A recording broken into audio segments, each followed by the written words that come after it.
Yeah. Welcome to my name's Peter. I'm an Arsenal fan. I'm joined by David, an Arsenal fan. I have to eat humble pie this week, bruv. I've been humbled. Ooh. But cuz are you dumb, bruv? I signed the thing, bruv. A lie? I even forgot that's not been signed yet. Blood, I'm joined by AD, a Liverpool fan. It's not a Premier League defense. We're attacking the next one. Come on, let's go. Big Jurg. Joined by Robinho, a Man United fan. I'm just hearing it. You just here for the back. And I am joined by Oscar, a Chelsea fan. Guys, in just 15 minutes, Frankie Lampard's Showtime Blues are back in action. It's all over, guys. Are you ready? Are you ready for the most exciting team in the Premier League to kick off in about 15 minutes? Are you gassed? You can't. That's why we're the most exciting team, David. Anyway, I even forgot that's kicking off. It's at 8:15, not even 8 o'clock. Mm-hmm. Yeah, 8:15 kick off. Nice air on the road. Anyway, before we get to Chelsea, let's just do a quick reaction of the Wolverhampton game. Sheffield United against Wolves. It was 2-0 to Wolverhampton Wanderers. 2 goals in like the first 18 minutes. AD, bro, what's your reaction to that game? I can't rely. I was out, you know. I was pumping still. Oh yeah, you're pumping iron. Yeah, this is it. I hear that still. Yes, my dog. Did anybody see the game by any chance? No. Yeah, I watched. Sorry? Go ahead. Go on, Oscar. Okay, cool. I watched majority of the game. I came in and it was already 2-0. So I missed like the first 10 minutes. So I didn't actually see like how the goals went in and how the game was. But from 2-0, it looked like Wolves were just in cruise control. Shout out to Sheffield United because they came back a little bit in the second half. They tried to force some sort of rebuild, but Wolves are just too strong for them in the end. Yeah, they needed to. 6 minutes though. Come on, bro. You man were. Are any of you man worried about Sheffield United this season? They lost their keeper, which is a big loss to them. But it's not a thing of they will go down. They'll still be around. I just don't think they'll be as high as they used to be. I feel like what Wilder is doing, like I really Wilder as a manager, and he's shown his pedigree from before Sheffield United, where I think he's won promotion from every single league to sort of what he's done at Sheffield United as well. But the key thing that I've noticed with his business is he's very much looking at the future. He's sort of brought in, Sander Berger. He's brought in the 2 sort of young fullbacks from Derby County as well. He's also got an Ampadu on loan as well. So what that tells me is that I think he's here for the long haul. And I'm not worried about them. I think he's a great enough coach to develop those young players to the point where they'll remain a Premier League side for the next 5 or so years, which is, I'm sure, what they want. Do you guys want some good news? Go on. Boss Like is back. He says new season, new banter. Man like Boss Like Endo. I like Boss Like, bro. He also said Sheffield United will suffer from second season syndrome. They are the team who needs the fans. So apparently they're not performing well in the lockdown period. Listen, like depending on how Brighton go, it's going to be Villa, Brighton, West Ham, Fulham, West Brom.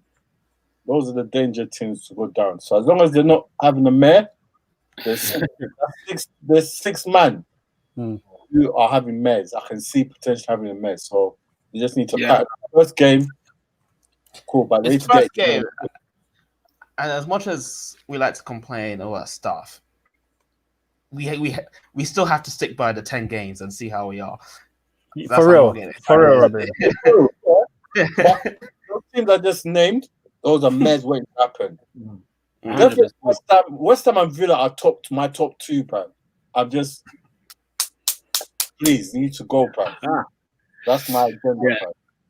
Yeah, I wouldn't put it past you on those ones. But yeah, I think it's a bit of a shock wave for Sheffield United what they got into. I didn't expect Wolves to be like this quick out the blocks either. So to see this happen, I'm a bit like, because this was a sort of game where you thought this could be cagey, 0-0, 1-1, like no one's gonna give off too early. But the fact that it was 2-0 before I had a cup of tea, it was like, okay, what kind of season are we gonna get from Sheffield this year? And I've seen a few people online sort of tip Sheffield to be that under the radar team to go down. So so for me, it's a bit, maybe there is something in that. They haven't got quality. What they had last year was a lot of teamwork, a lot of good work ethic. Whether that can sustain you over 2-3 seasons in the Premier League is another matter. Do you think another thing as well is, do you think maybe they missed the trick by not going out and buying like a bona fide goal scorer? Obviously, I know I think Musa was alright, but when I sort of look at that front line, there wasn't an awful lot of goals. I think McGoldrick actually got his first couple of goals after lockdown. So do you think that potentially they should have gone out and push the boat a bit, broken their record transfer, getting like a 25-30 million pound striker that will do the business and potentially take them to that next level? See, the problem is with that, there ain't any, bro. Like, you look at Newcastle, they fixed their strike force this season, bro. They try to replace Joe Linton, he went to buy. They said, let me get Callum at least at 35, 20 goals, bro. Well, he's not got 20 before, but 10 plus. So it's just finding, unless you get the thing right, boy, finding strikers, bro. Yeah, to find another Callum Wilson for Sheffield United, the truth of the matter is this. They had a great season last season, but Sheffield United is not an attractive club to go to. And if you're a striker that's worth their salt of like 10 to 15 goals a season, they're not going to Sheffield United. Do you get what I'm saying? So, and in fairness to Wilder, like, if I remember the strikers they've got, you mentioned McGoldrick. I think there's McBurney there. There is Callum Robinson's now joined this season. I think last season they had another. You said Mousse. So you're talking about 4 centre forwards there who, they're trying to address the situation, but the quality is lacking. And so when you're saying they should go break the bank maybe and get like a £20 million striker, the truth of the matter is £20 million will get you someone from the Championship, not even anyone in the Premier League. So, they have to go. Yeah, go on. You look at Newcastle, like, they sold Carlo for like how much? Was it 35 to Liverpool? Yeah. And now he's back there. That's another player, Premier League experience. Obviously, he hasn't banged like for a while, but this is a guy potentially can get us 10 plus goals. So like that's 2 on top of Jolin. I don't know how much to spend on him, but so you've got and goal scorers. Carroll's biggest downfall is his injuries. It's not his quality ever, but it's his injuries as well as his off the field conditioning. This is a man who doesn't even look after himself. So no wonder why the injuries are so paramount. But this is somebody who's apparently out every weekend. Do you know what I'm saying? Yeah. Doesn't look after the body, doesn't do any prime conditioning, So when you've got that at and we're talking Carroll and Callum Wilson, you know what I'm saying? Callum Wilson, another player who gets struck by injury. And I'm hoping this season to God that he does not get injured. Because if he doesn't get injured, Newcastle can expect to see a good season. The big problem is that Callum Wilson doesn't do 35 games a season. And so let's see how far 20 million is going to stretch. I'm here, but while we're on the subject of Newcastle, I watched them play against West Ham. And I'm not going to lie. Last season, I said I would get, if I was manager of Newcastle, I'd get them a top half finish. This season, I'm thinking Europe, guys. I'm thinking Europe for Newcastle United. Look at it. Like come on, guys. Survival first, please. No, I'm thinking, guys, look at their squad, It gives you chills just thinking about it, right? They've got 2 men up top. I'm talking Callum Wilson and Andy Carroll. Is that not giving you Owen and Shearer vibes? Behind them, they play 2 banks of 4. It's just so certy. And they've got Hendrickson, who's already scored on their debut. Guys, they've got Almiron coming off the bench. Alan St. Maximin giving the flair. Joe Linton off the bench as well. Guys, it's going to be a great season for Newcastle United. The Magpies are on the up. Trust me. Avoid relegation, bro. Top half finish. Right? Top half finish for the Magpies.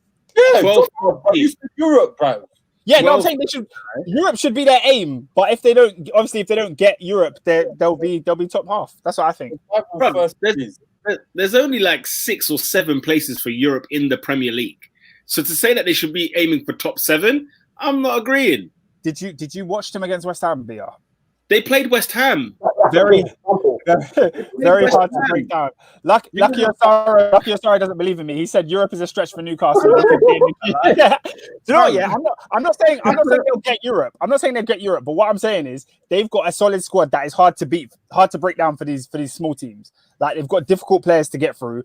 They've got obviously the midfield of Hayden and flipping Shelvey. It's just like solid Premier League average quality. You know what I mean? It's not. They ain't got no champion.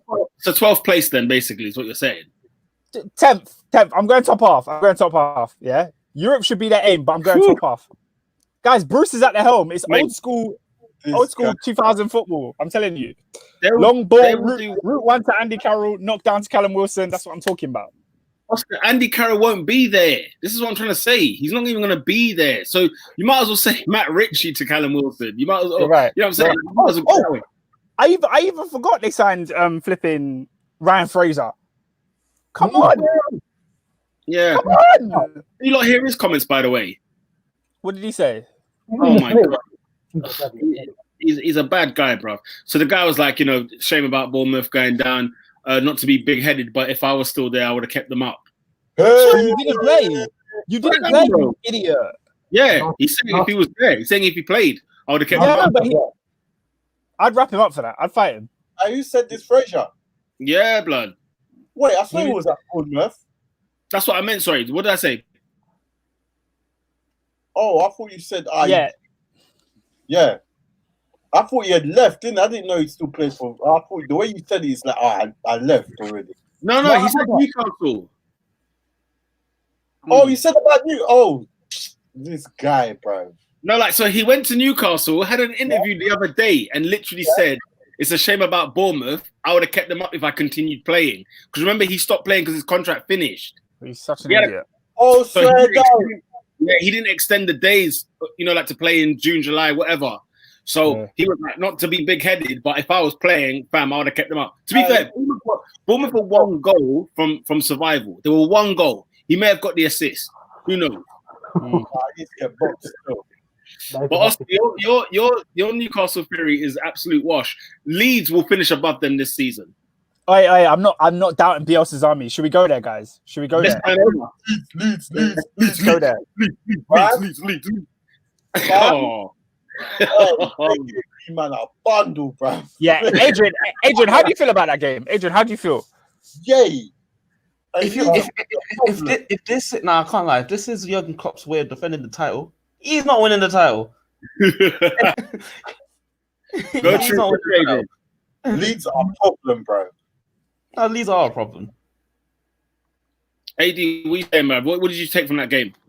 I've got very, very similar vibes to how I felt a year ago when we played Norwich on opening day of the season.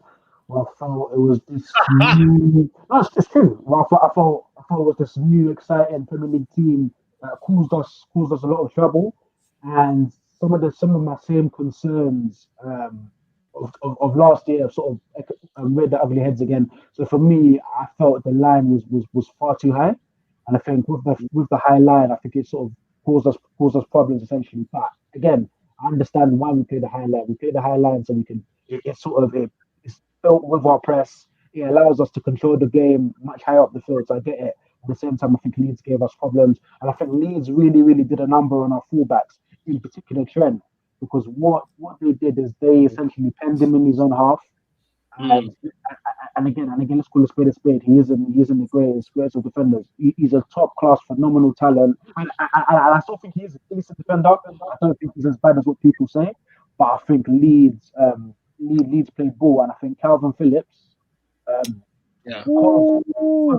He looks a good player. Now in fairness, he did have half of Anfield to play, so I don't necessarily know if that's gonna happen throughout the course of the season, or if Bielsa has manufactured that system to allow him to pick those passes. So that would be a remain to see. But in terms of Leeds, I think Leeds will be an exciting team, and Leeds will cause a whole lot of teams problems, and then we'll pick up results against the Big Six. I think in terms of Liverpool, it wasn't a great performance. Individual errors, and at the end of the day, I look at it and I think, you know what, 4 goals scored, 3 points. we're not going to make those errors week in, week out, and that's going to get rectified and that's going to be refined. And I think how I'm looking at it at the moment, City have got 0 points, we're 3 points ahead. I know City have got the game in hand, but ultimately what we need to do is just create that buffer zone. So now City go into the next game against Wolves where they're like, raw, if we don't drop points, all of a sudden Liverpool have a bit of a gap, and it looks worse than it actually is because of the lack of the game. That's true. So yeah, it wasn't a masterclass, but for the 3 points, Leeds caused us a scare, but they gave us a bloody nose. Do you think, sorry that you say this, but I just watching that game, and I don't mean it. It's just concern is like there's so much reliant on Van Dijk and there's so much reliant on Trent that you feel like most of the attackers, or if I was a manager, most attackers, I'll focus my players on them and try and get them out there. Do you feel like that's a possible way of like this Liverpool team being exposed? Because Leeds were doing a number on both of them, especially, and I agree with you on Trent, which led to a howler of a goal when he headed it in, and another one which was not this. I think there was another one that was disallowed, but I can't remember from that one. And it literally had to be a Salah penalty just to save you and salvage those points at the end, which I'm also very disappointed in Leeds for that. So do you feel like that your system of pressing high is starting to be found out by other teams, not necessarily by the top six, but by everyone else? I mean, Liverpool didn't press though. The problem was they were high. They were quite high. Problem was, the line was high, but that midfield didn't move. Like Bielsa had all 5 men. If you watch Match of the Day, they showed it. Or I don't know if they talked about Sky Sports. They showed that 5 men at the back, so the midfield couldn't move. So while now whoever Henderson, they couldn't push up to Phillips. So man said, quick ball here, there. Man's got there, the whole of Anfield, boom, long ball, quick thing. And obviously things not that great defending wise going back. So I don't know how Liverpool fixed that, but boy, that's a headache. Do you know what? I think it's easily remedied. Go for it. I think it's easily remedied because Robin, you made the point of have Liverpool been found out in a game where they scored 4 goals and won the match, and with regards to the Trent thing, I think first things first, clearly the guy isn't fit. That's first thing. He hasn't had a pre-season and he's sort of thrown into the real sort of baptism of fire.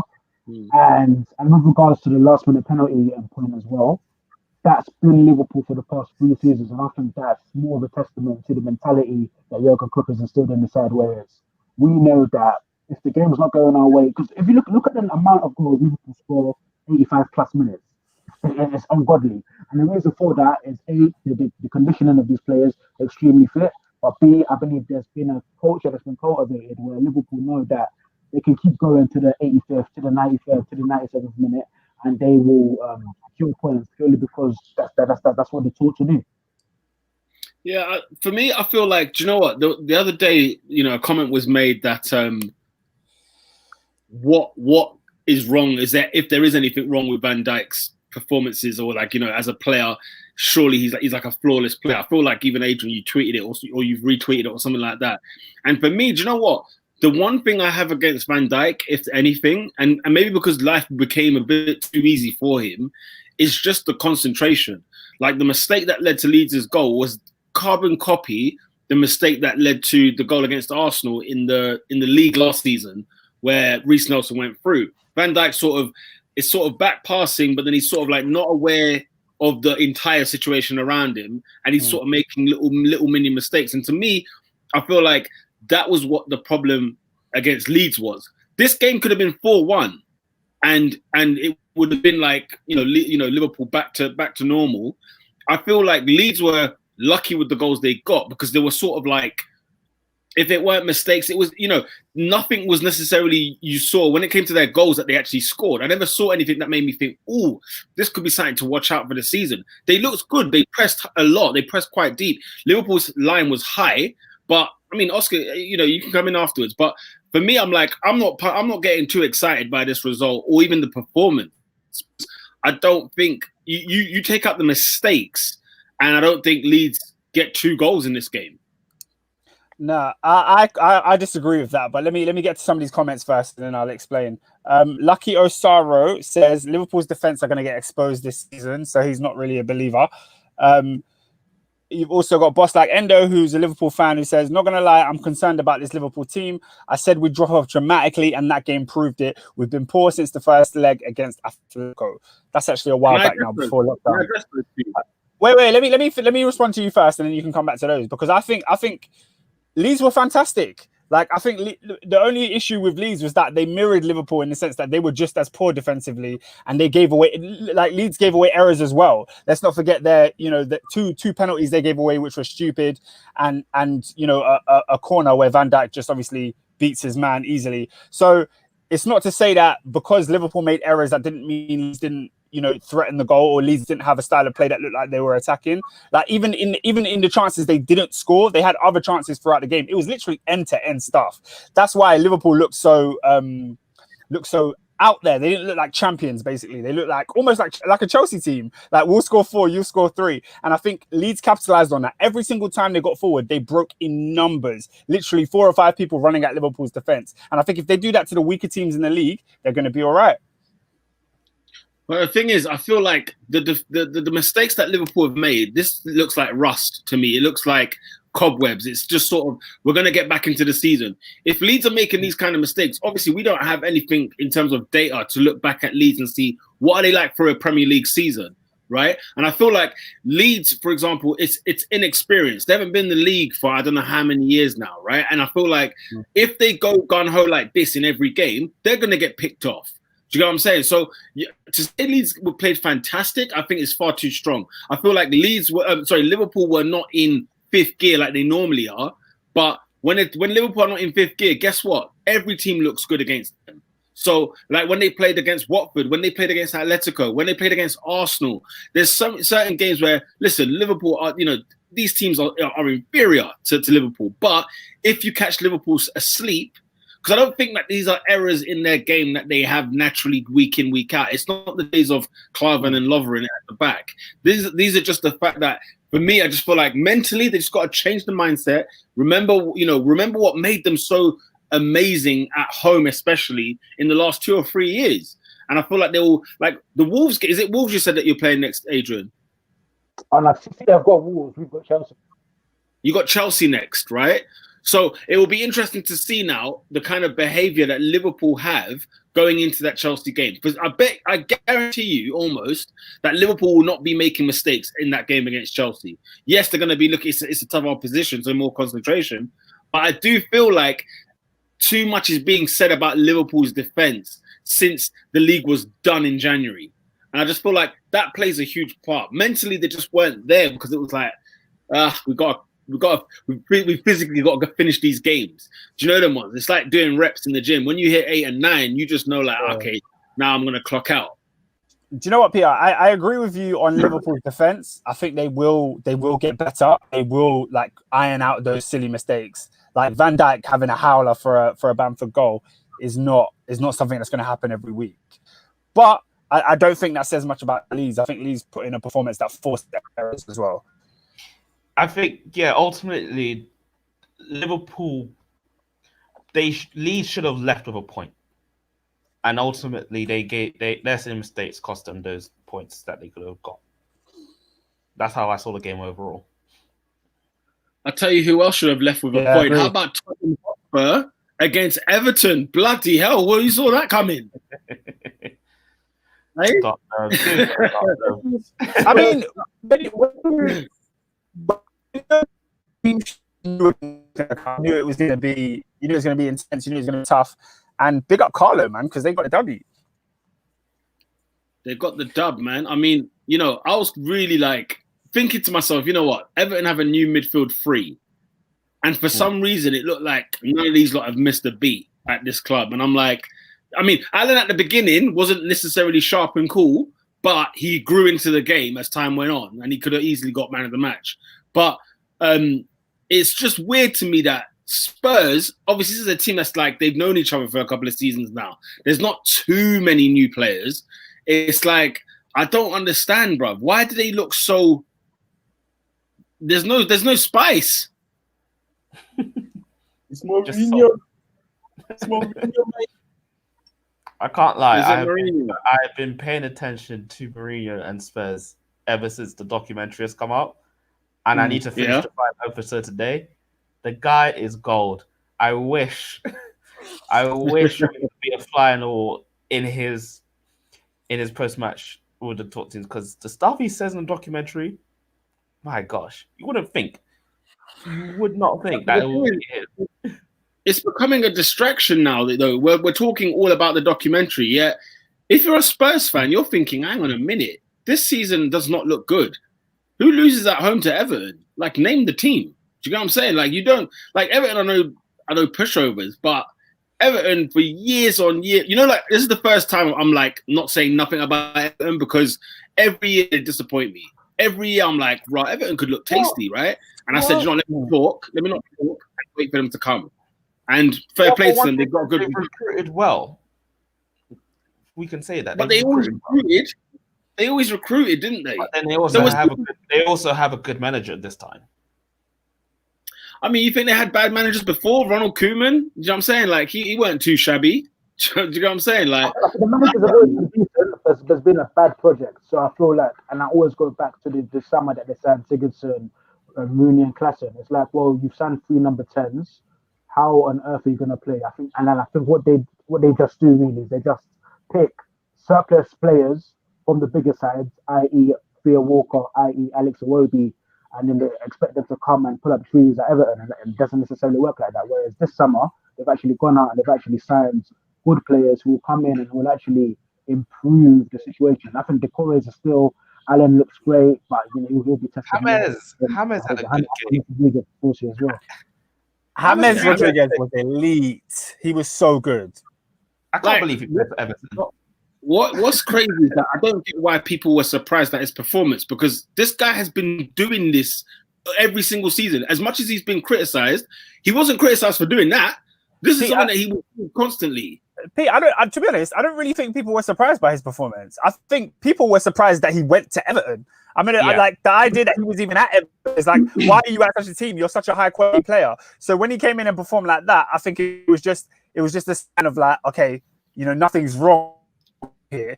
You know, the fact that he's going to Everton, thing about who he is, he's still the quality player he knows. So. To see him in that midfield with, obviously you mentioned Alan, you mentioned Decore, also Andre Gomez. Those are 4 quality ballers in midfield, yeah, all having set roles. And I think Calvert-Lewin and Richarlison, obviously Richarlison had a stinker, but with those 2 up front, there'd be something there, man. I'm lacking 2 up top this year, guys. I'm lacking 2 up top. We've got Carroll and Wilson, and now we've got Richarlison and Calvert-Lewin, guys. The 2 up top are doing it. I just find it hilarious. Man has gone from Colombia to Madrid to Bayern to saying up the toffees. Yeah. Did you see that video? It's because for me, I don't get why no big clubs are going for him. The truth of the matter is this, that Madrid didn't want him. And that's weird in and of itself. And Madrid are a weird club, full stop. But Bayern Munich had him for 2 years, didn't want him, right? And they've done, it's odd to me why nobody wanted this guy. Did you catch my drift? I think it's almost a Coutinho thing, whereas I think with players like that, you have to build your, not necessarily your entire, but a lot of your system around getting the best out of them. And you can even say the same with Ozil. So when you see players like James Rodriguez, like a Liverpool wouldn't yield for him, City wouldn't yield for him, Real Madrid wouldn't yield for him. But I Tottenham, absolutely, because that's a top-class player, and we're going to build the best possible infrastructure to get the best out of him. So I think it's more. I think it's also a thing of Carlo. Like, Carlo was the one that scouted him, brought him to Europe, the one that I think he just has a general love for him. Kind of like how... Lola agrees with you, Robin. She said Carlo Paul for both Alan and James. Like, I generally believe that he was the one that scouted him. I looked after him before he got fired from Madrid. So I think there's that father-son relationship that per se. He tried to him at Napoli, didn't he? Yeah. That just blew up for some reason. Yeah. I had him at Bayern as well. Yeah. No, don't get me wrong. Like, clearly they've got a great relationship, obviously. But it's like, to this day, you're just thinking, Everton have got him. You know them ones there. Yeah. Like, it is weird because Everton's pedigree in football in the last 10, 20 years have nothing to sing. Exactly. So, that's it's odd, but I feel like people felt like, when they hear James Rodriguez, they just think 2014 World Cup. They don't think nothing else. And I'm like, if you do football, you know that actually season on season, the man's playing good football, blood. He's playing like he was good at Monaco. He was a ball at Porto, obviously. He was a ball at Monaco. Do you know what I'm saying? He did his thing at Real Madrid, but Madrid is just political FC. Then he went to, Bayern Munich. When he played under Ancelotti, was good. When the new manager came in, he was dropped. So it was just like, I just don't get it. Like, I don't get it with players like him, Coutinho, like you were saying, Adrian, why they're not getting the rub of the green. But guess what, bruv? Oscar mentioned it, man. The Gomez, Alan, Decore, James midfield. My God, that's going to look nice. That's going to look nice. The problem is their defense. Because at the end of the day, I know they kept a clean sheet against Kane and co, right? But that defense does not fill me with any pleasure whatsoever. None. So what do you guys think? What do you guys think the ceiling is for Everton this year? Where should they be looking at? They have to go for Europe. 7th is the ceiling. How about a cup run? They could do it. They can absolutely do it. They could. The thing is, they won't. They won't because the Man City take the League Cup seriously, and the other big teams take the FA Cup seriously. So Everton have no chance in either or. So you face Man City in the League Cup final, or you face Chelsea and Arsenal and Man United in the final of the FA Cup. Do you know what I'm saying? Yeah. So, but look, should they crack it? Why not? But I think their highest position will be 7th this season. Yeah, and Lola O agrees with you. She says 6/7th. Yeah. I guess. I mean, who should be in danger of Everton? Who should worry out of the top 6? Yeah, but who? Yeah. Spurs. Okay, fair enough. Yeah, fair enough. No, fair enough. I mean, do you think so though? Because if you think about it, right, Mourinho's run as Tottenham manager, had he had a whole season, would have finished 4th in the league. So you can't do that. Can't do that. No, but you can. As in, you can just give it an average. I'm sure since that time, we would have probably won the league if we go by that metric. Yeah, because if we do that, look at how the contrast of Man United seasons went, or Leicester or whatever. You can't say over 38 games they would have done X, Y, Z. The man can still analyze though, because he predicted that Pogba run would put too perfect. Yeah, but at the end of the day, like I think with Tottenham, I don't know, man. It's so quick to make noise after one game, innit? I believe they're in the playoffs for the Europa League, so if they get through, then I mean, bro, the team they're playing, fam. Did we discuss this, fam? I was looking at this name, and I said, nah. You know when we think bad about the Europa League, about you're playing teams that you don't even know, you don't know where they are, But bruv, who at Lokomotiv Plovdiv? Blood, who are they, bruv? Plovdiv, that is mad. Blood, I was dying laughing, bruv. I said, we got another comment from Lola O. She says concerning Everton, Spurs, Wolves, Arsenal, and Leicester should all be wary. The power of a good coach and a good midfield. Wow. I would agree with Lola, but I'm telling you, watch that back 4, back 5, including the goalkeeper. Watch them flatter to deceive you. Like I'm sitting there thinking, Pickford is England's number 1. What is the ganja that they are smoking in that camp?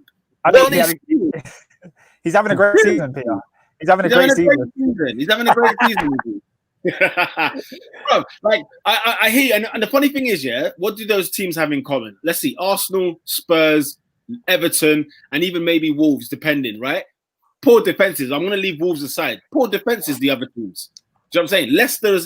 Leicester, I'm not sure. You know me and Leicester. You know me. As long as David Brent is in charge, you already know where that's going. But I don't know, man. I don't know. Everton. Let's see. I want them to do well. By the way, have you realized that the Europa League berth has gone down to 1, I believe. The Europa League? Yes, because of the conference, the Europa Conference League starts next year. So they take the League Cup, and I think it's gone to that now. So it's no longer like a qualifying round. You go to like the lower tier. and there's now just one Europa League. What is this? The Intertoto Cup? What are we doing? It's a new Sounds thing. like it. It comes on the Football Manager after like season 3. Yeah. It does. From next to, I don't know what it is. I don't want to be there though. So yeah, Go so on, there's, you- Yeah. so there's, Get into them. there's a Champions League, then it's Europa League, then it's Europa Yeah. Conference League. That's new. That starts next year. What position? Where in the league do you finish to get in that? I think that's like, so imagine the 6th, 7th position. So the person that, so 2 teams go to Europa. So let's say if you win the FA Cup and you finish 5th, Europa. But the person who's 7th goes to the conference. I believe that's how it goes. Okay. So what? Man's just going to be watching a competition full of 7th place teams. Yep. You're mad, blood. You're mad. I couldn't name you who finished 7th last year in the Dutch league, in the French league, bro. I couldn't name it. Yeah, that's not, yeah, I'm just looking at it now. Yep. So one team, so the berth for the Europa League has gone down. Bro, who is responsible for such things? Like, number one, the Nations League, yeah? Listen, I will write a letter to whoever is responsible for that one. Yeah? I don't The think the Nations League. I like it. It replaces friendlies, Nations but League I is just don't like gross. the timings. I just don't like the timings. That's It all. don't- Bro, like, if you're going to have international football, the timings is always pathetic. All international football is trash until the summer tournaments. Let's just keep it a buck. That's my man. And the thing is, the Nations League was brought in so that we didn't have friendlies, right? But we still got friendlies. Anyway, I don't know. Yep. So league, We'll say it's official now. Yeah, the League Cup winner goes to the Conference League unless they finish 5th or higher. yeah, it's madness anyway. We move over across North London to obviously Arsenal. You don't know Arsenal. Comprehensive 3-0 win against Fulham, dispatched, if you will. Wow. David, brother, what are your thoughts? What are my thoughts, bro? Me and you have to eat humble pie, bro. Why? Willian, I bro. ain't eating no pie. Willian. Willian. Hey, we were running, Willian. Man of the match, Willian. guns. No, bro. Good, bro. Listen, Willian was running the town. Let me tell you something right now, David. Yeah, there is running. not a single pie is getting eaten, blood. Bro, You can eat if you want to, but I'll tell you why later why I'm not eating. You have to eat, bro. I have to humble myself. Not even. Bro. You go for it. Tell me why. Good performance still. We look good. I know it's Fulham, yeah, but we look good still. Yeah, no, exactly. I like that. I like the caveat. It was Fulham. Now, Mandem, listen, Galdem, everyone. Fulham, yeah, basically what I saw on Saturday was the first team relegated this season. As much as you guys all predicted them to go down. You all predicted them to go down. No. Go You know on. why? I'm annoyed at Fulham. It's not that they played bad. They did capitulate, yes. But the build-up was there. They just had nothing in front.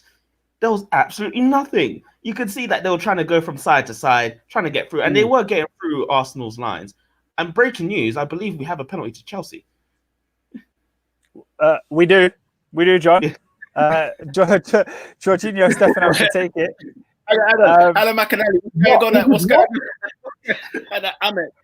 Well, we've had a through ball on goal. Chelsea's new forward Timo Werner running at the goalkeeper Ryan, and he takes him out. John, he's literally clipped knees. It looked like a dive at first, but he's clipped the knee there, and Timo Werner's gone down. And Jorginho has just slotted the penalty home. Chelsea lead 1-0. Delicious. I tell you what, yeah. I tell you what, fantasy points. If you lot had Timo Werner and you thought he was going to take that penalty in your face, Wait, do you not get points for the assist? Yeah, yes, but not anymore. No, not anymore. Remember last season they got rid of that last season. Like getting fouled can't be an assist. No, Fabinho got an assist for winning the penalty yesterday. Did he? Yeah. Yeah. Okay, maybe. No, but Maybe- Pete, I'm 100% with you though. Timo Werner should be Chelsea's penalty taker. I need my striker to be penalty taker. Do you know what I mean? I'm seeing so many memes on football Twitter about the goal tally of Didier Drogba, and I'm like, guys, if he took penalties, he would have a respectable goal scoring record. No one would be able to chat to him if he took penalties, but he never did. So, you know, he missed out on 5 goals every single season. Since you brought up Didier Drogba just then, did you know Jamie Vardy passed Didier Drogba's Premier League goals this weekend? Yeah, that's what everyone keeps reminding me of on Twitter. Yeah, In like 40 less games or something like that.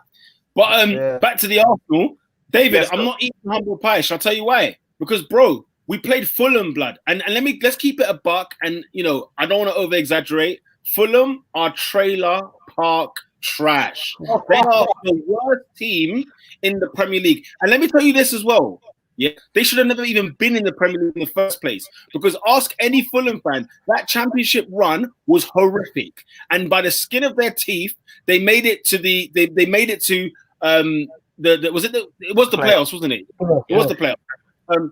And Brentford, the better side, right? If you liked what Leeds did, if you liked what Sheffield United have done, you would have preferred to have Brentford in the Premier League this season than Fulham. Fulham are what you call the whipping boys. They are awful. Scott Parker will be first man sacked. Why? Because they are terrible. And if you're coming against Arsenal, right? Everybody knows when it comes to Arsenal, it's all about what's it called? Stick it up them. You know what I mean? Get in their faces. Mitrovic on the bench. Bro, I was fuming. I had Mitrovic in my fantasy team, blood. Yeah, because I thought he's definitely going to cause some havoc. Oh, no. Scotty Parker went with that Oglo. Do you remember the brain, blood? Bro, that absolute jobber from 2 seasons ago. I remember him, bro, and he was absolutely awful. And they started with him this season, man. Hey? Yeah, Kamara was a troublemaker. I swear he got arrested one time. Like, yeah, he did a madness at the training ground. He's a loose cannon. Right.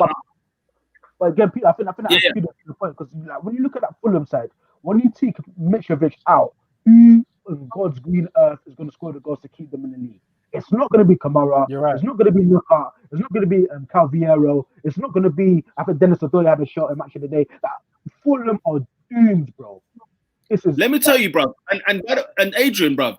I saw a guy at centre half wearing number 3, and I said, I know this name from somewhere. Was he not one of those signings that Jose got at Chelsea? Hector, yeah.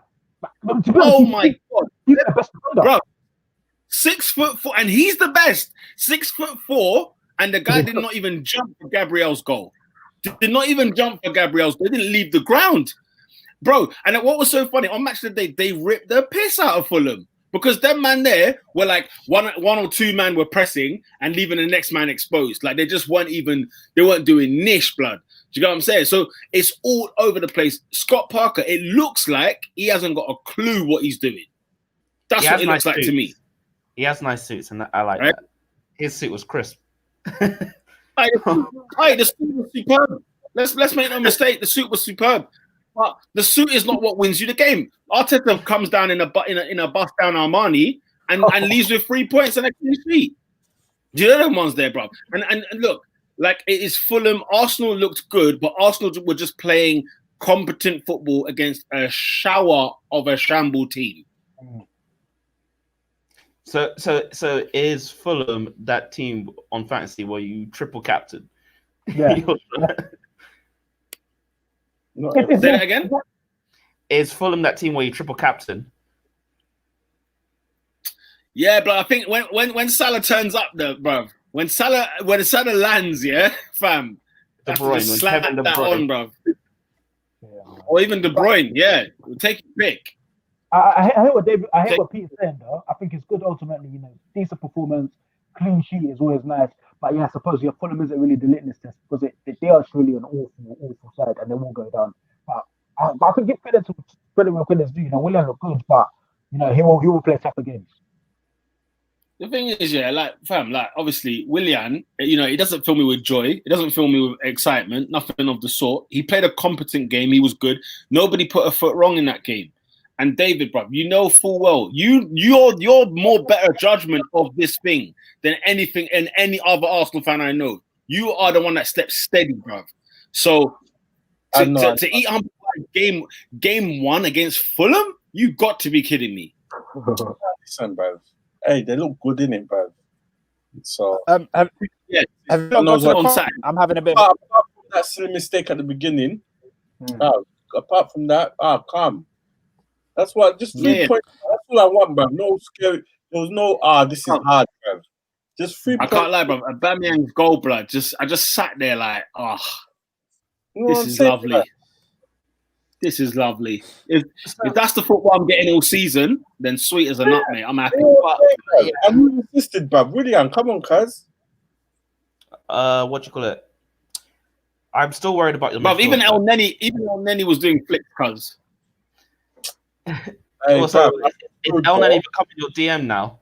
Oh, God, no. Say again? Is El Nani now your DM? I was not happy when I saw that. We can't go into.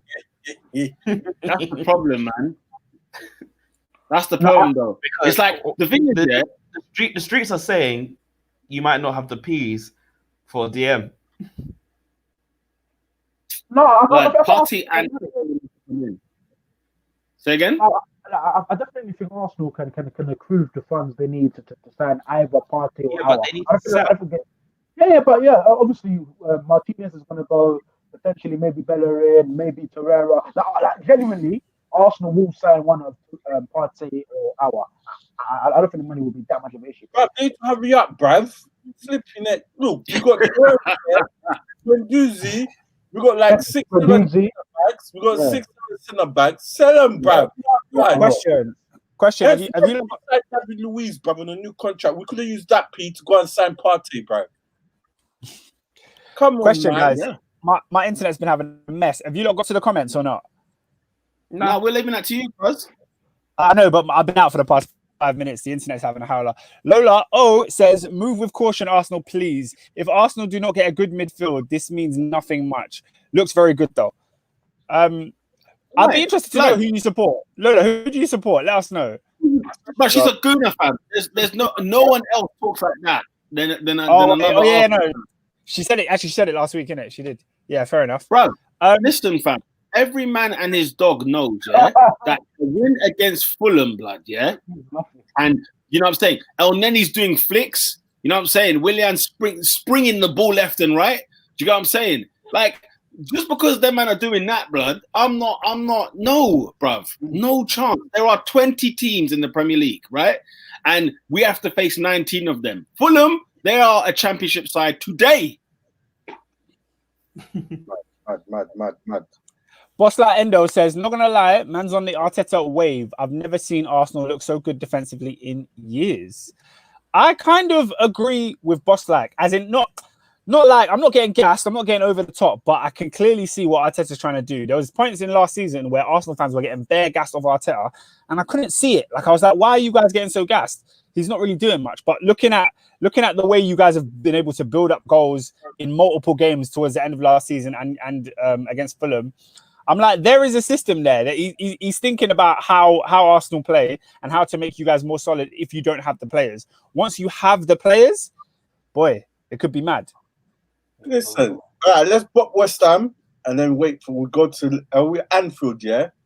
Fam, Yeah. Let's see. We'll go to if we top Liverpool, yeah, then I'm gone, bro. I'm getting gas, bro. And let's be honest, yeah, bruv, David, it better be pump action against West Ham, fam. I want to see the scrap, blood. I want to see the scrap. You get what I'm saying? I'm a blood what? Fam, the triple captaincy, cuz, yeah, is going to be on fire. I am here. What? Excuse me? David, excuse me. Newcastle United. Newcastle United away from home. Went over there and scored twice. Two players that never played for Newcastle. But they turn up on their... Huh? No. What I'm saying is a Newcastle United side that turned up at friggin' whatever that stadium's called, right? With two new players who'd never played for Newcastle and got debut goals, blood. Yeah, right. You're gonna tell me, blood, this West Ham, bruv, that West Ham defense, cuz. Name me one that you're rating. No, I'm not. Triple captain. I was like, nah, that's too early, fam. Listen, Aubameyang's got a hat trick written on it this weekend, bruv. Don't mess with me. Don't mess with me, bruv. Aubameyang's got a hat trick this weekend, blood. You know what it is? What is it? Just Friday before, yeah. Signing the thing will be done, yeah. And to celebrate, yeah. You watch, bruv. The fattest Moet is coming on the Top 4 podcast next week, blood. Because I said Moet. What? I can see it's been clicked, you know. My triple, nah, it's too early, bro. Like I said, the strap, blood. I need the pump action Saturday on Sunday. I need that pump, bruv, against West Ham. But you're announcing 100%. Okay, cool. 100%. Let's move on. Yeah, let's move on to who else? Who else played on the weekend? I'm trying to remember now. Who else did you play? Hey, wife of Bamlang squads here. Would you go? Baba. Could you imagine over the PA? You can't do that. Wait. Bro, yeah, no. I'll keep it professional, bro. I'll keep it professional. Okay, cool. What do you call it? Let's talk about Leicester. I mean, other than that maroon kit, I need to ask questions on that burgundy because it doesn't suit Leicester. I like the kit; it looks nice, but to Leicester City, I was like, this don't make sense. Can I just give people a bit of an insight to what goes on in our household, right? So when the Leicester versus, I think, West Bromwich Albion team was announced, Peter Majuzzi was going livid. He was cussing that team. He was saying, how can Brendan put out a squad like this? He's going to lose. You were talking like they were already 3 points down at the beginning of the season. And Brendan somehow gets these rubbish, not rubbish, but like this injury-ridden squad to a 3-0 victory and joint top of the league with Arsenal. Peter, do you have an apology for Brendan Rodgers? No, he'll be fired by the end of the season. No. Wow. I knew you were there. I knew you were there. You think I'm joking? This guy had Wilfred and Ndidi at centre half, and then he had Mendy in defensive midfield. He's lucky he played West Brom. That's what I can say. So what is West Brom now your number 2? Oh, too early. I think Slaven will deal with the matter. I like Slaven. I think he'll deal with the matter. He went a bit though. So a little bit, yeah. He did. Yeah, I don't know what to take of that. So generally speaking, either play 4-2-3-1 or 4-3-3 in the Championship, attacking free flowing side. They don't decided to play 5 at the back on the Premier League return. I don't know. What do you take of that? Bear in mind, Jamie Vardy was up top alone.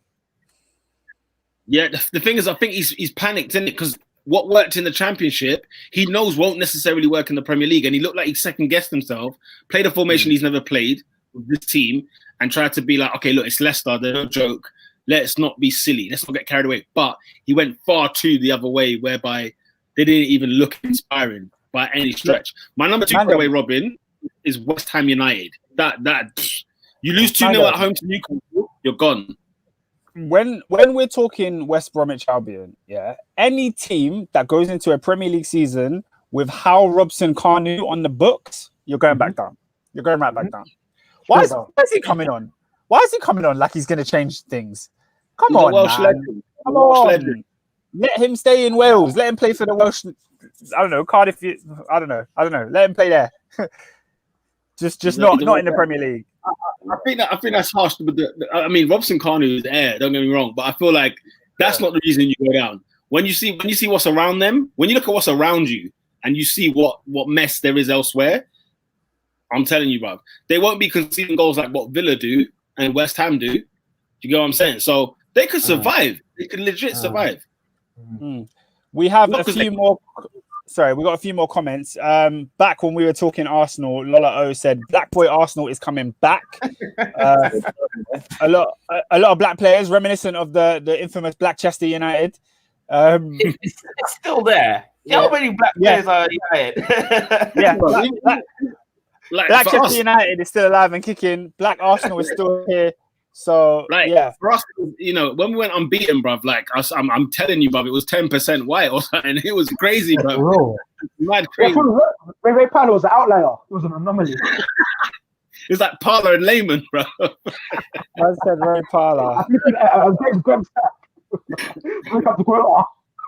Man, I'll tell you what, man. It's funny because look at all our youngsters as well. Like, it's, Nelson, Willock, you know what I'm saying, Saka. It's crazy, like, how many of them are black. And Ketia, better than.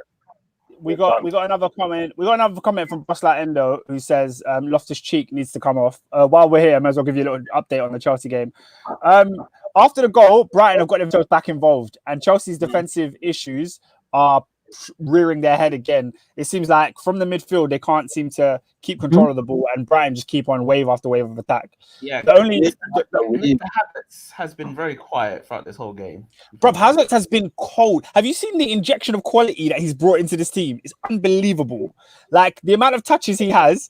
No. Guys, there'll be a compilation after this game. Don't you worry. But yeah, I think Havertz has been all right. The issue is exactly what Boss Like Endo has been saying. Loftus Cheek has. Since he's come back from injury, there's been something missing about this boy. He's not been the same, and today we're seeing another aspect of that. I don't know why he started. But still 1-0. Still 1-0. The game could go either way at this point. Where's he playing? He's playing kind of like next to Werner. It's a weird formation that Lampard's chosen. It's like a 2-2-2. It's so weird. So like Werner is obviously the main striker, but Loftus Cheek is very close to him, so he's like a second striker. Then you've got Mount and Havertz either wing. How's Werner looking? Werner's looking sharp, man. The boy's quick. Obviously we saw him for the penalty. He just ran and he caused a lot of problems. If the ball over the top, if they get the right ball, it's causing Brighton problems. But that's the only way Chelsea are causing Brighton problems right now. Yeah. Where's Pulisic? He's not starting. Pulisic is still injured from the FA Cup. He's back in training, but he's not 100% fit. I mean, his team needs to hold that L. He's annoying. I'm holding that L. Do you know why? Fantasy told me he was fit. I lied. Fantasy told me he was fit. I had him in the team. Yeah. That's L. But yeah, man. Speaking of young'uns, I think we need to go to Manchester. Why? There was no game there. I know there's no game there, but there's a bit of a concern with young Money Mace. Leave him, bro. Just meet the doing his So team, you know how teenagers be teenagers and all that stuff. Mm-hmm. So he got caught doing balloons. Like an old video of him doing balloons got Love caught that thing, bro. So obviously Sky Sports and all them man saying this is a disgrace for England, all that stuff. So we all know what that is, bro. I was asking it. Does the media have a new scapegoat from Raheem Sterling? Yeah. I mean, I wouldn't go that far because Raheem Sterling had it for years and years and years. So you need to bear the brunt of the press for about 5 years before you replace Raheem. But yeah, it's exactly that though. You're right, Robin. It's the exact same thing. They're just he got the England thing last week.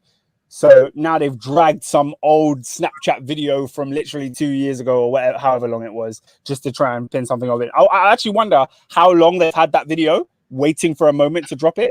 I think they're waiting for him to have a good weekend and then they'll drop it when his name is hot.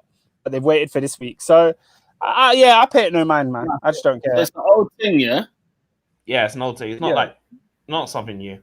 If you see how scrawny he is, it's probably like 15 there. I don't know, 17. Yeah. It's all No, mad, but on bro. the right, I agree with Boss Like Ender's comment. I think he needs new friends. Like whoever his friends are, they're not putting him in a good light. When did Boss Like Ender say that? No, his latest comment. With like the England team have behavioural Well, he said the problems. England team is very talented, but they seem to have behavioural problems. No, they don't. They don't have behavioural problems. Why do you say they don't?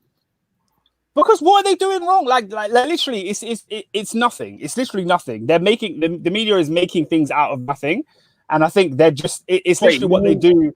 What, you mean the COVID thing was nothing? I mean, it's not a big deal, Bro, It's you're not a right. big deal. Bro, you're right. That was a mess. No, bro, It's not a big deal. that's the Western Super.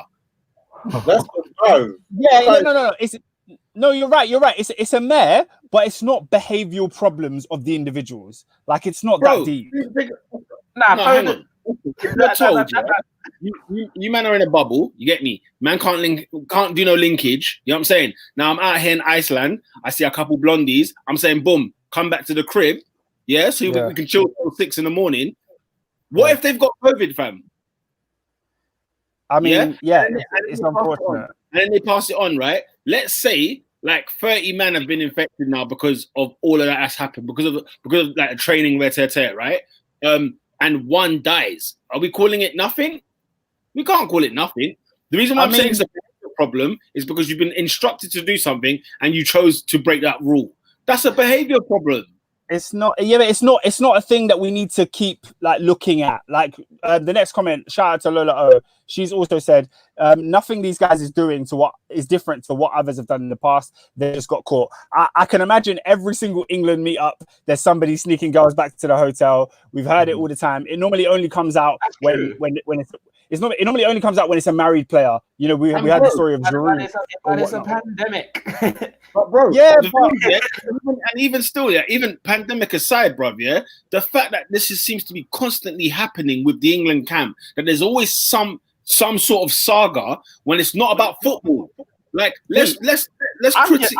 I'm just saying with Greenwood, just be careful with your friends in it, because he's still a young guy and he's still got his people around him. Yeah, just be careful. Yeah, I think if you're doing dumb stuff, choose better friends. That whole be careful with your friends thing, that goes for every single footballer. Like any footballer under 21, they all need to be careful with who they keep around them, because these Snapchat videos are going to circulate and tear. But this thing that's happened with England, trust me, this is happening with every single nation. Yeah, every single nation has got one or two young kids that snuck a girl into a hotel room, or that's been smoking, or done a bit of balloons. Like it's nothing to make a big meal out of. Like, bro, he needs a slap on the wrist. Because everybody does it doesn't mean it's nothing, blood. At the end of the day, we can't be like, oh well, they do it, so like let's just keep it calm. At the end of the day, like obviously, okay, this new thing on Greenwood, is a waste man thing, because somebody just held that video and then thought, bam, let's just get it out there. But let's keep it a buck, blood. What Foden and Greenwood did was an idiot thing, bro. It's not like, oh, you know what I'm saying? Oh, you know what? They were unlucky, blood. They were told, when you're on international duty, you're on duty to do certain things, blood, and it's called being professional, bruv. And then I'm trying to link gal at night, bruv, or I'm trying to do balloons, or I'm trying to do this, bruv. Do you know what it is, bruv?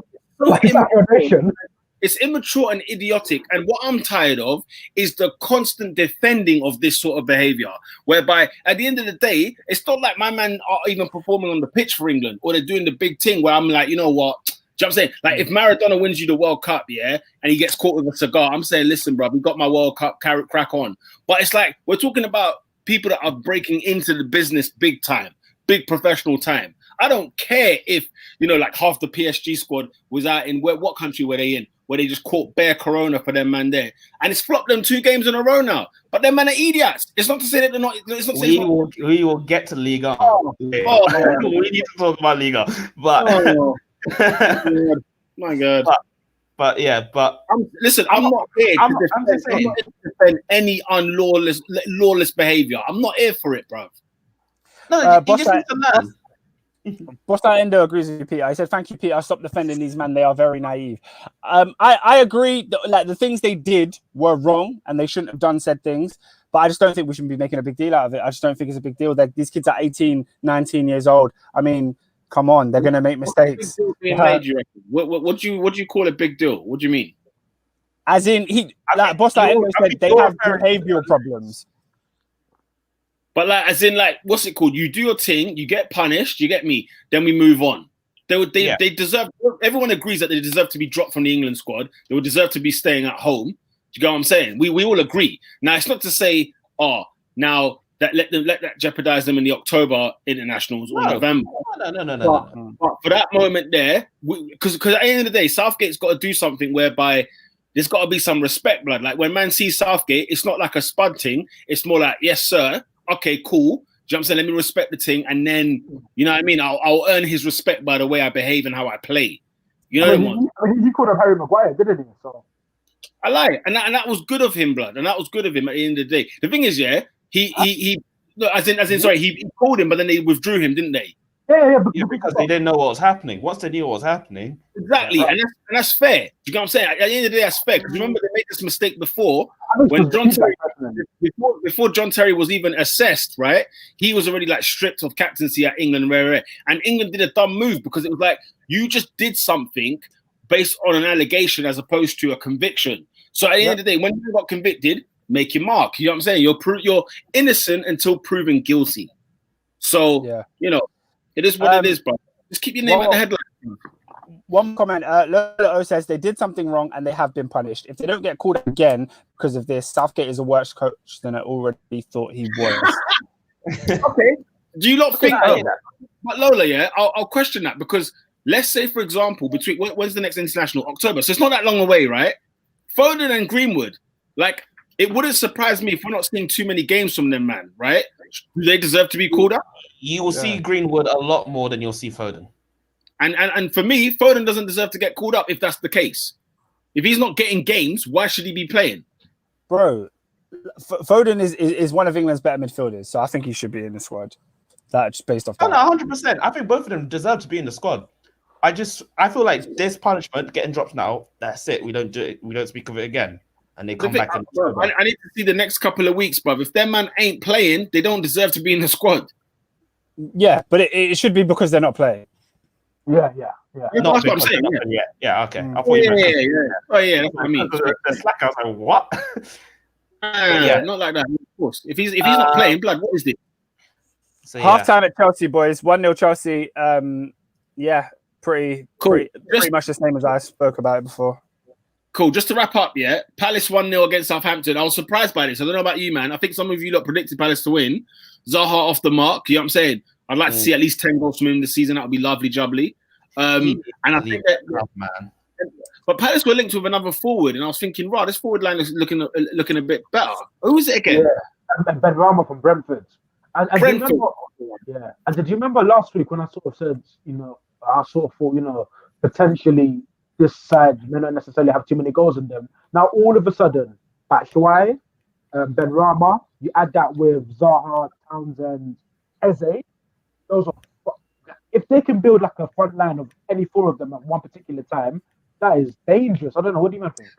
Mess. Yeah, it's cold. Can I speak on another conversation? Peter, do you mind me bringing our Crystal Palace conversation up? Oh, I mean, you're wasting the people's time, but yeah, go ahead.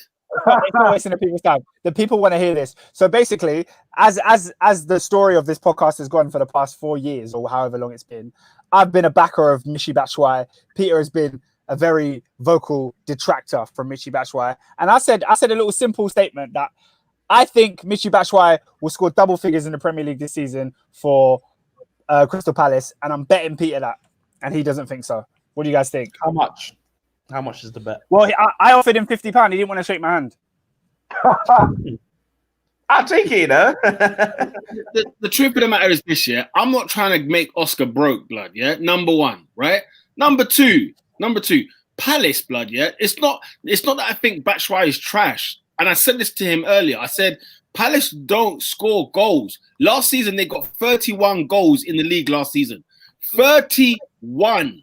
Less goals than games, right? And then you're expecting me that your centre forward is going to get double. Oh, hell no. Yeah. Oh, hell no.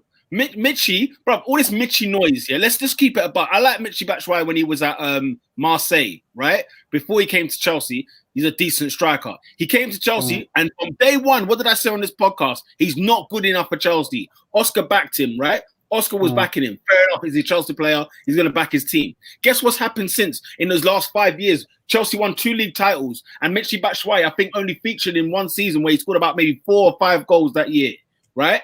Now, correct me if I'm wrong, they've had Olivier Giroud, they've had Tammy Abraham, they've had a worn-torn Diego Costa, right, after the year here that was brilliant, and yet my man couldn't come in and feature. He went off to places like Dortmund, he went off to Valencia, and he was getting like 5 and 10 and stuff like that, So the numbers looked good. But I said to Oscar, bruv, tell me when he last got 10 goals in a league season, in a campaign. And he's not getting that at Palace this season. Lucky has made, Adrian, I'm going to come back to you in 1 second. Lucky's made a comment who pretty much agrees with you, Peter. He said Michy will not score 10 goals, not at Palace. He also added to that by saying Michy is a wasted career, I think. Adrian, what do you say? He's 27, The truth of the matter is this, yeah. No, let Adrian go, Pete. I was just going to say, I feel like you've been a bit harsh on Batshuayi. Reason why, as Lucky said, Lucky probably thinks he's wasted his career, and I think a big part of that is because throughout his career he's always been a spare part, and he's never sort of been given the impetus to lead the line. And who knows what that might be? That might be because there's something wrong with him mentally, whatever it may be.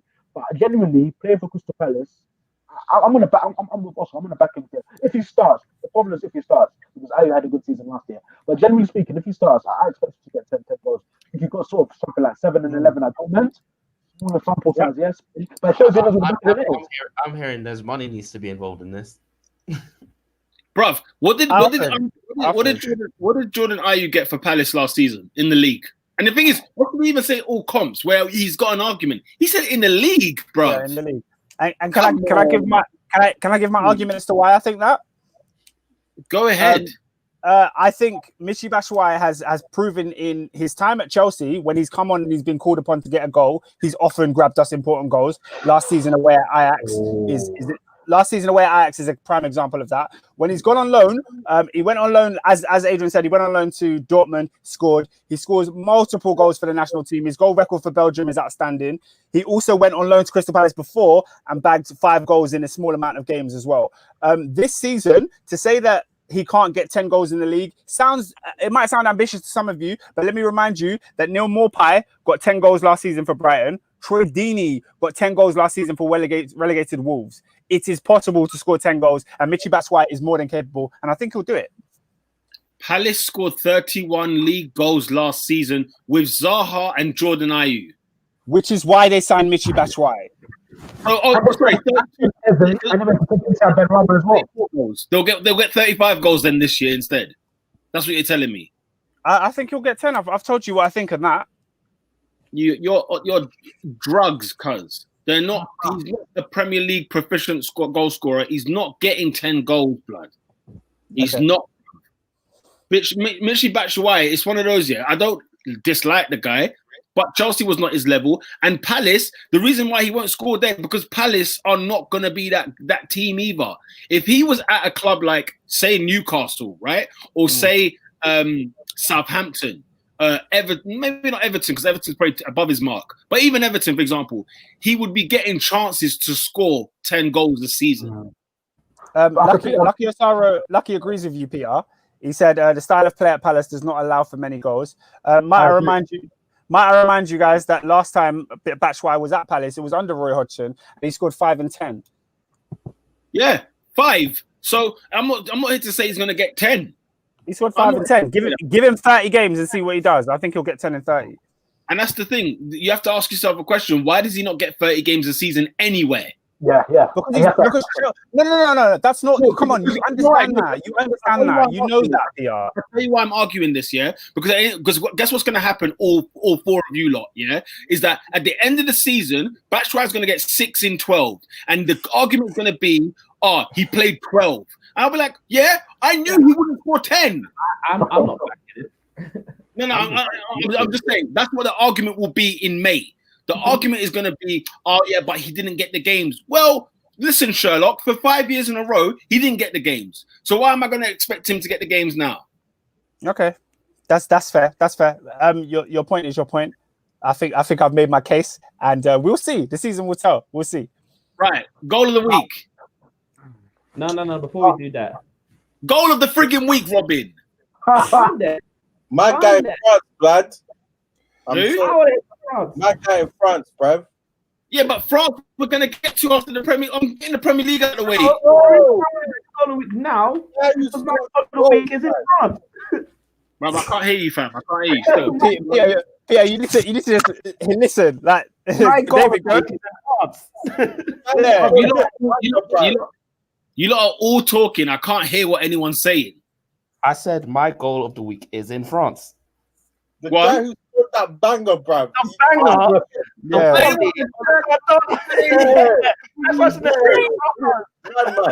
What a goal. What a goal that was.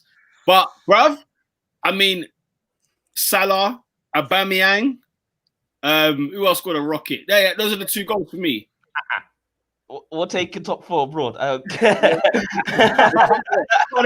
you got the name? Have you got the name? Erwin Cardona. Hey? Irvin Cardona. Of what club? Brest. Right. Yes. Hey. You lot are silly. Are we crowning a Premier League one as well? Yeah, we have to do a double header. It's a double header this week. Of course. I'm gonna go. I'm like Salah was a banger. I'm gonna go Harrison because if you see the ball that was played to him by Calvin Phillips into Harrison, cuts inside and scores, fantastic goal. I don't know, man. I think Aubameyang's goal was better than Harrison. Was that it wasn't not the first. Yeah, that one he scored outside the box, top bins was my goal. And it's the It was football. It was so sick. But man, then do me a favor. Go back and watch that assist for Harrison's goal. It is disgusting. Yeah, no. It was a sick assist. I'm just saying it wasn't better than Aubameyang's goal. Debatable. Yeah. I'm a blood clot. All right, let's vote, bro. Oscar, you're saying Harrison. Robin? I'm saying Harrison. Abroad Cardona, but in England is Aubameyang. I'm a blood clot, young coach. AD, what are you saying?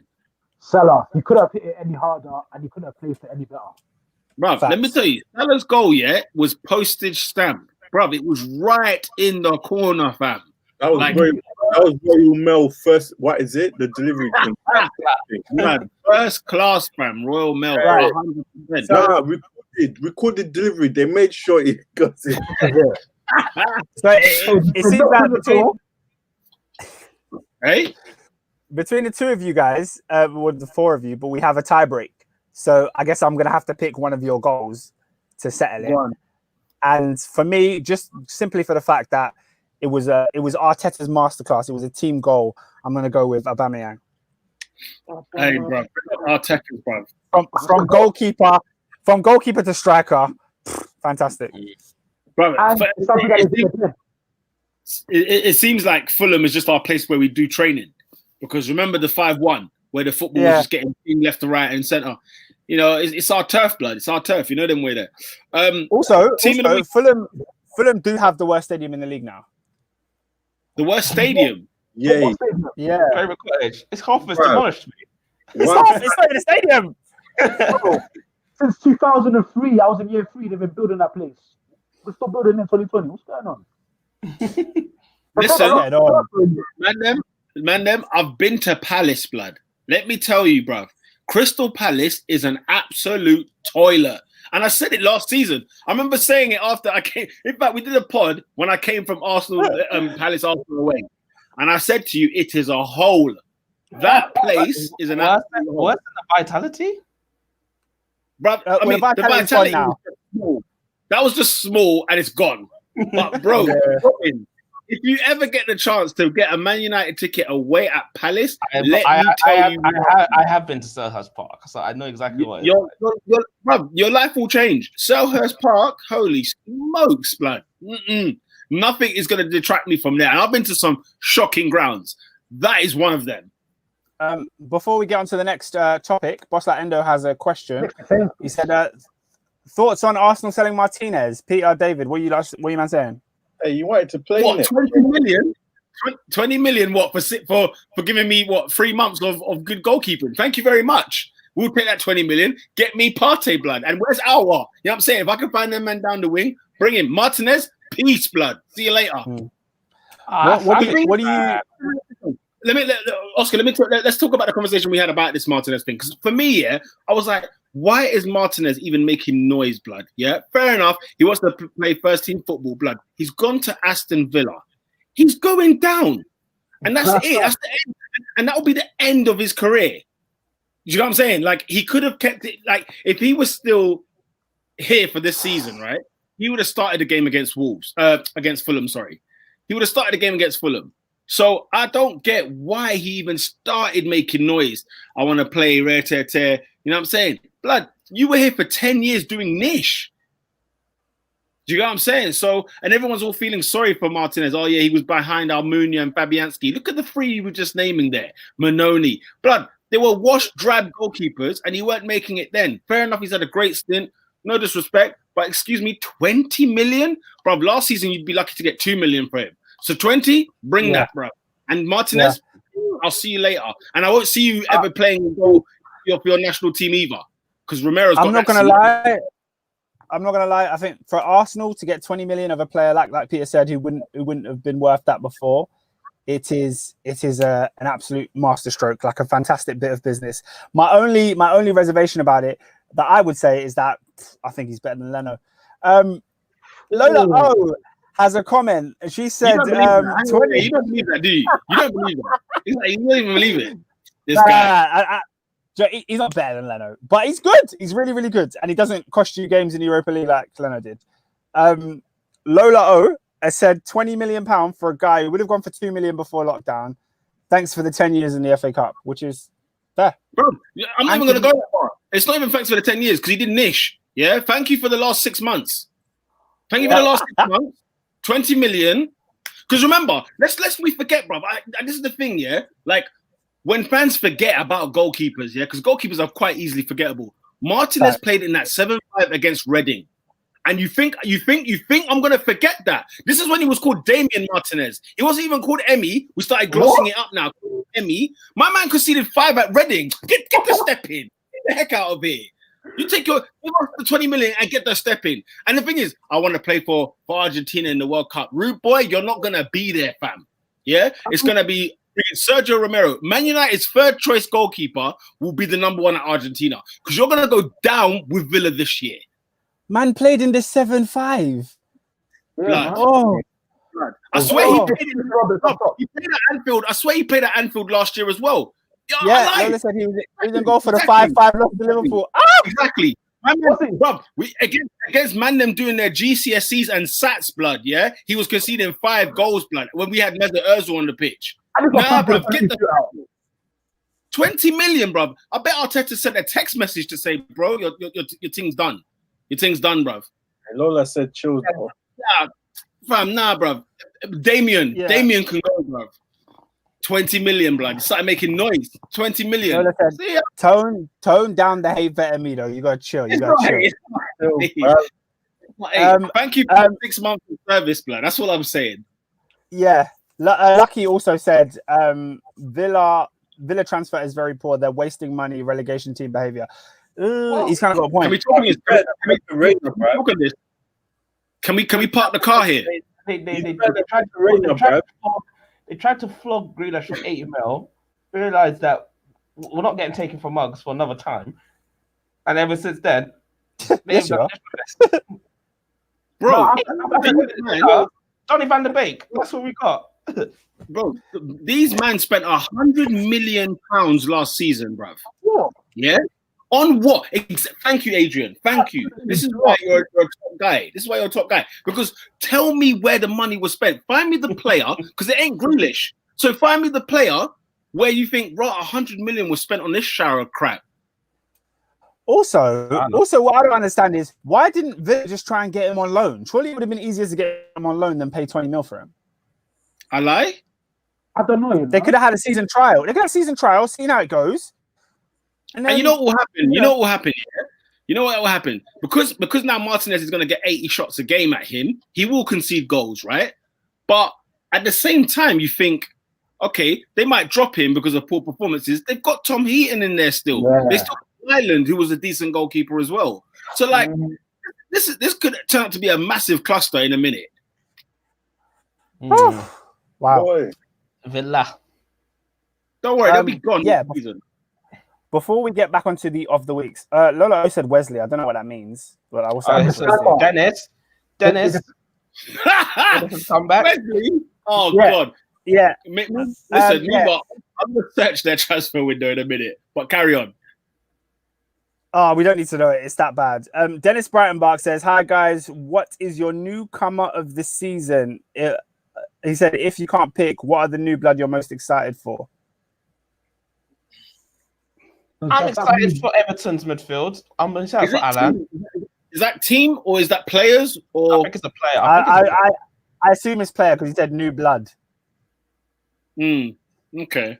I'm interested in Alan. I'm interested in Gabriel. See how he does in Arsenal.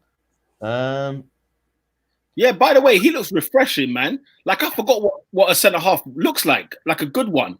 Do you know them way there? So just to see a tall guy head the ball, you know what I'm saying? Like heading. I'm thinking, yeah, that was pretty decent.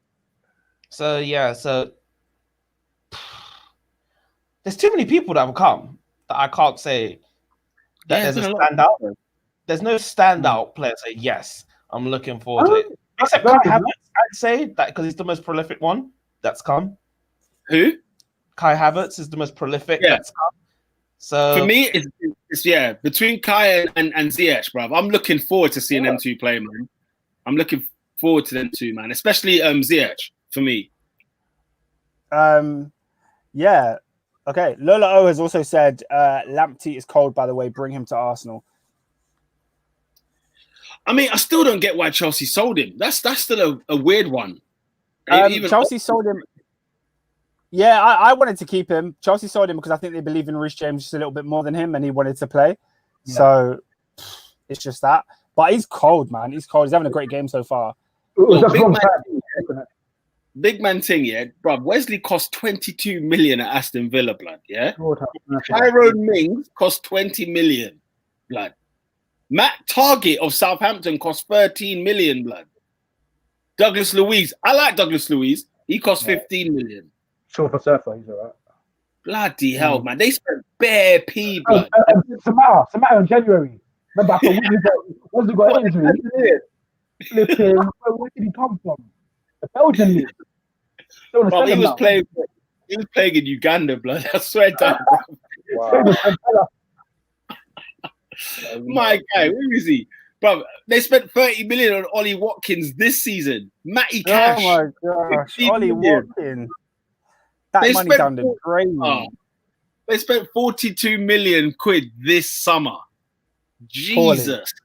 Poorly. Have they done Traore yet? Huh? Have they done Bertrand Traore yet? I heard them close. I don't know anything on that. Hey, Jack Grealish needs to get out of that club, man. They're not helping him. Bro, how is Grealish not weapons? How is he not putting a transfer request, blood? Surely. I think he did. It's just Aston Villa thought they were big and said 80 million. No. I disagree. It's not even they thought they were big. Jack Grealish literally single-handedly kept them in the league. He carried that entire side on their back.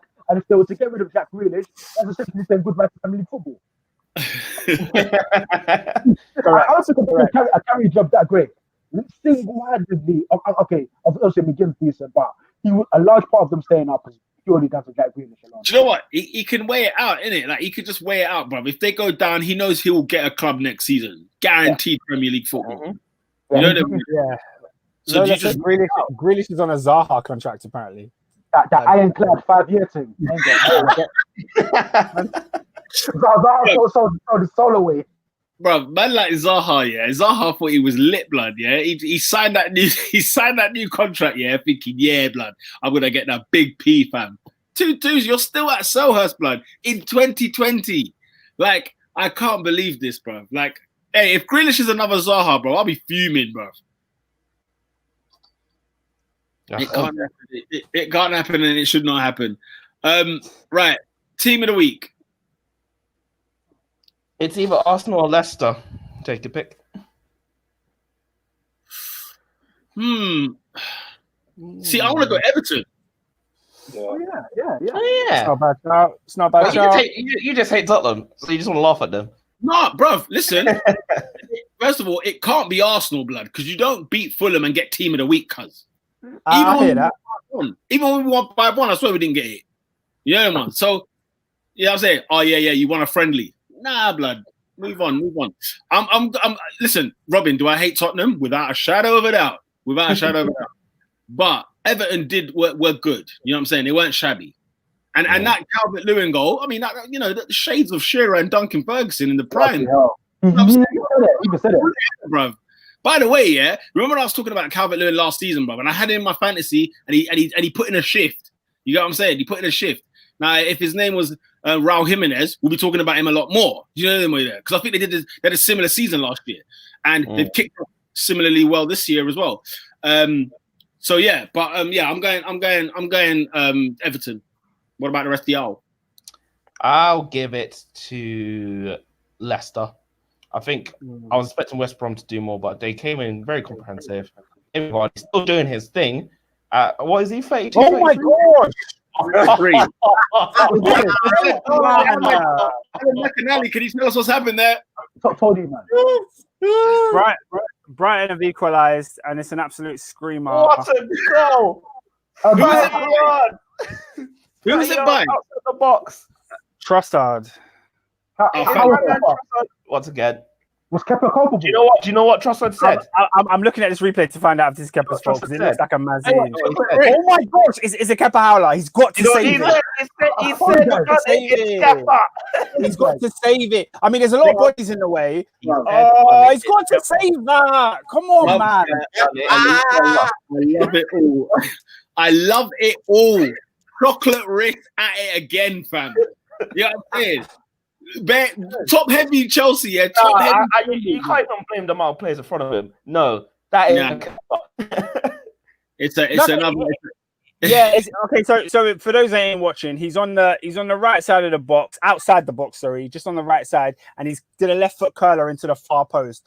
But you just feel that Kepa has enough time to move his legs and make the dive, and he's literally like centimeters away from it. So you feel like if he adjusted his legs a little bit properly, he would have got there. But there's like literally both teams are in the box, so there's a lot of. What minute at the moment?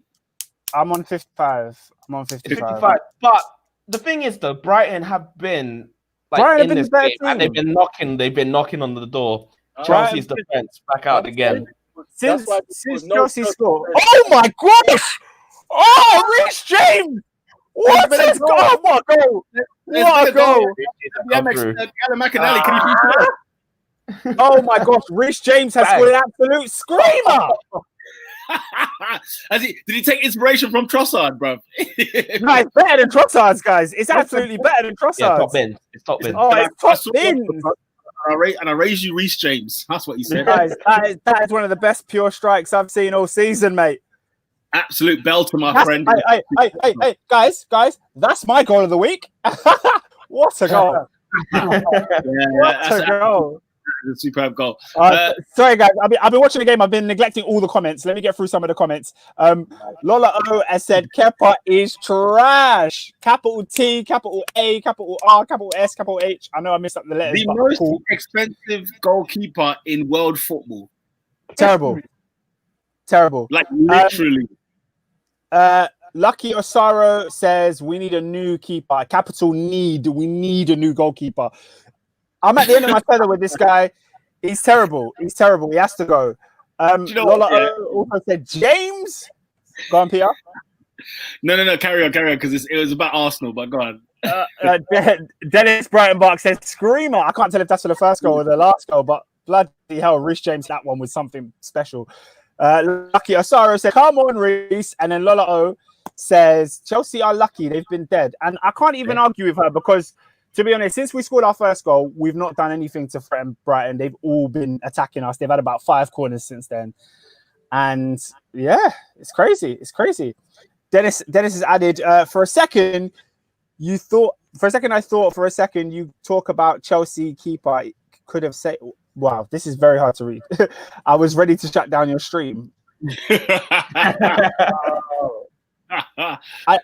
Well, you're laughing. What does that mean? I don't get it. Okay, I think he's saying he thought that you. Wait, let me think about the Chelsea keeper. Okay, could have saved it. For a second, I thought if you were saying how he should have moved his feet and he would have saved it. I think that is you're gonna shut the stream lock off because he said Kepa should be saving that.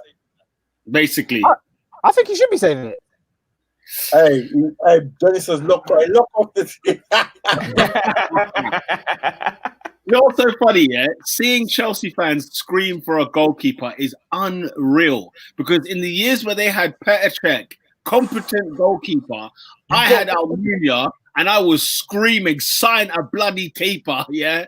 Now I'm seeing it from Chelsea fans. It's unbelievable. Oh, so Dennis was saying he thought I was talking about the Reece James goal when I said Kepa, I was talking about. Yeah. That was a close one. We almost did it again. You mentioned, yeah.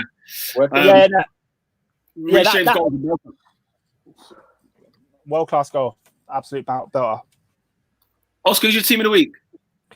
My team of the week is Newcastle United, boys and girls. They had an absolute blinder. Steve Bruce put out a side and said Newcastle. He said West Ham, you're not getting through this blockade. Yeah, you're not getting through this blockade. He did his thing. Very, very happy with that. Yeah, you know what? Oscar made a good point with Newcastle. I did consider them, but for me, the reason why I'm going for Everton is because I don't think they've won away at Big Six in about 6 years, 5 or 6 years. So for them to show very, very professional performance and that midfield three plus James Rodriguez cutting in as well looks very, very good. And you know what, Pickford, I can't say him, I don't really rate him. You know, he had a good game as well. But for me, I think Everton holistically, Cavalier scored the winner. It was a holistically great performance. Yeah, I can't argue that. Everton are the team of the week. Player of the week. Who's your player of the weekend? Will it be Willian? No, bro. I thought Willian was amazing. I might go for a cheeky little Willian. Did exactly what I thought he would do. Had a howler, bro. Flipping it, bro. Terrible goalkeeper. Yeah. It's not even like they bought some cheap goalkeeper from Alsace. They bought a 70+ million goalkeeper from Bilbao. Anyway. And it doesn't feel with Glee either. Like I've seen some of his compilations, shoddy as hell. Like all I've seen him do is one nice quick turn to Peter's strikers, that's fair enough. But this guy, he doesn't look convincing in the save. He doesn't look convincing in the save. I'm like, dare I say, he almost looks as bad as Kepler, if not worse. I'm not going to lie. I agree 100% with Adrian. Every single compilation I've seen, I'm like, are you guys trying to make him look good or what? They're showing him make the most unconvincing of saves, like where he just pushes it out to the box and just like knee-jerk saves. He doesn't look very good in highlights, but at this point, he can't be worse than Kepa, surely, right? I mean, bro, like I said, ever since he turned heel at Wembley, that was it for me. That was his downfall. The thing is, and you know, the one that you're quoting, is it Mendy, right? Like, he was unemployed 5 years ago. And he's a 20-year-old goalkeeper. What do you mean on the play? Like, he did have a club, but he was a footballer. Both. Was like a judgment thing when he got to the game late? It was a JSA thing, fam. You know what it was? That was at the job seekers, fam. Like, this is the level. Like, where are the scouts at this football club where you can find a decent goalkeeper, bro, or someone that you can build? He's what? He's not even Ligue 1. He's like in Ligue 2 or something like that. No, he plays for Rennes. He plays for Rennes in Ligue 1. Yeah. He had a good season last season. That's what they're basing this off. And Petr Cech really likes him. He's got the links at Rennes, so that's why they're going for him. Back onto team of the week. Lola O says no in terms of like Newcastle being team of the week because West Ham were moving like Fulham. They were bad. They're both from London. You know them ones. So it is what it is, bro. It is what it is. Those two teams are 20th and 19th. That's where those two teams will be. Fair. Blood, West Ham. Flipping hell, man. Anyway. Cool. Player of the week, though. Who's the player of the week? Willian. I'm going Salah. Yes. Willian. It's Salah, I'm saying Willian. Them man scored penalties, bro. Them man not on this penalty thing. I rate it, but I can't really, rate it highly. Running down the way. The reason why I say Willian because a lot of people expected him to be terrible from start to finish. Who? What people, Robin? What people expected that? The one next to you. I don't like that that's on the top 4 Twitter account, bro. Say again? Bro, man didn't like the agenda that's on the top 4 Twitter. I lied. There was no agenda. That password still, bro. It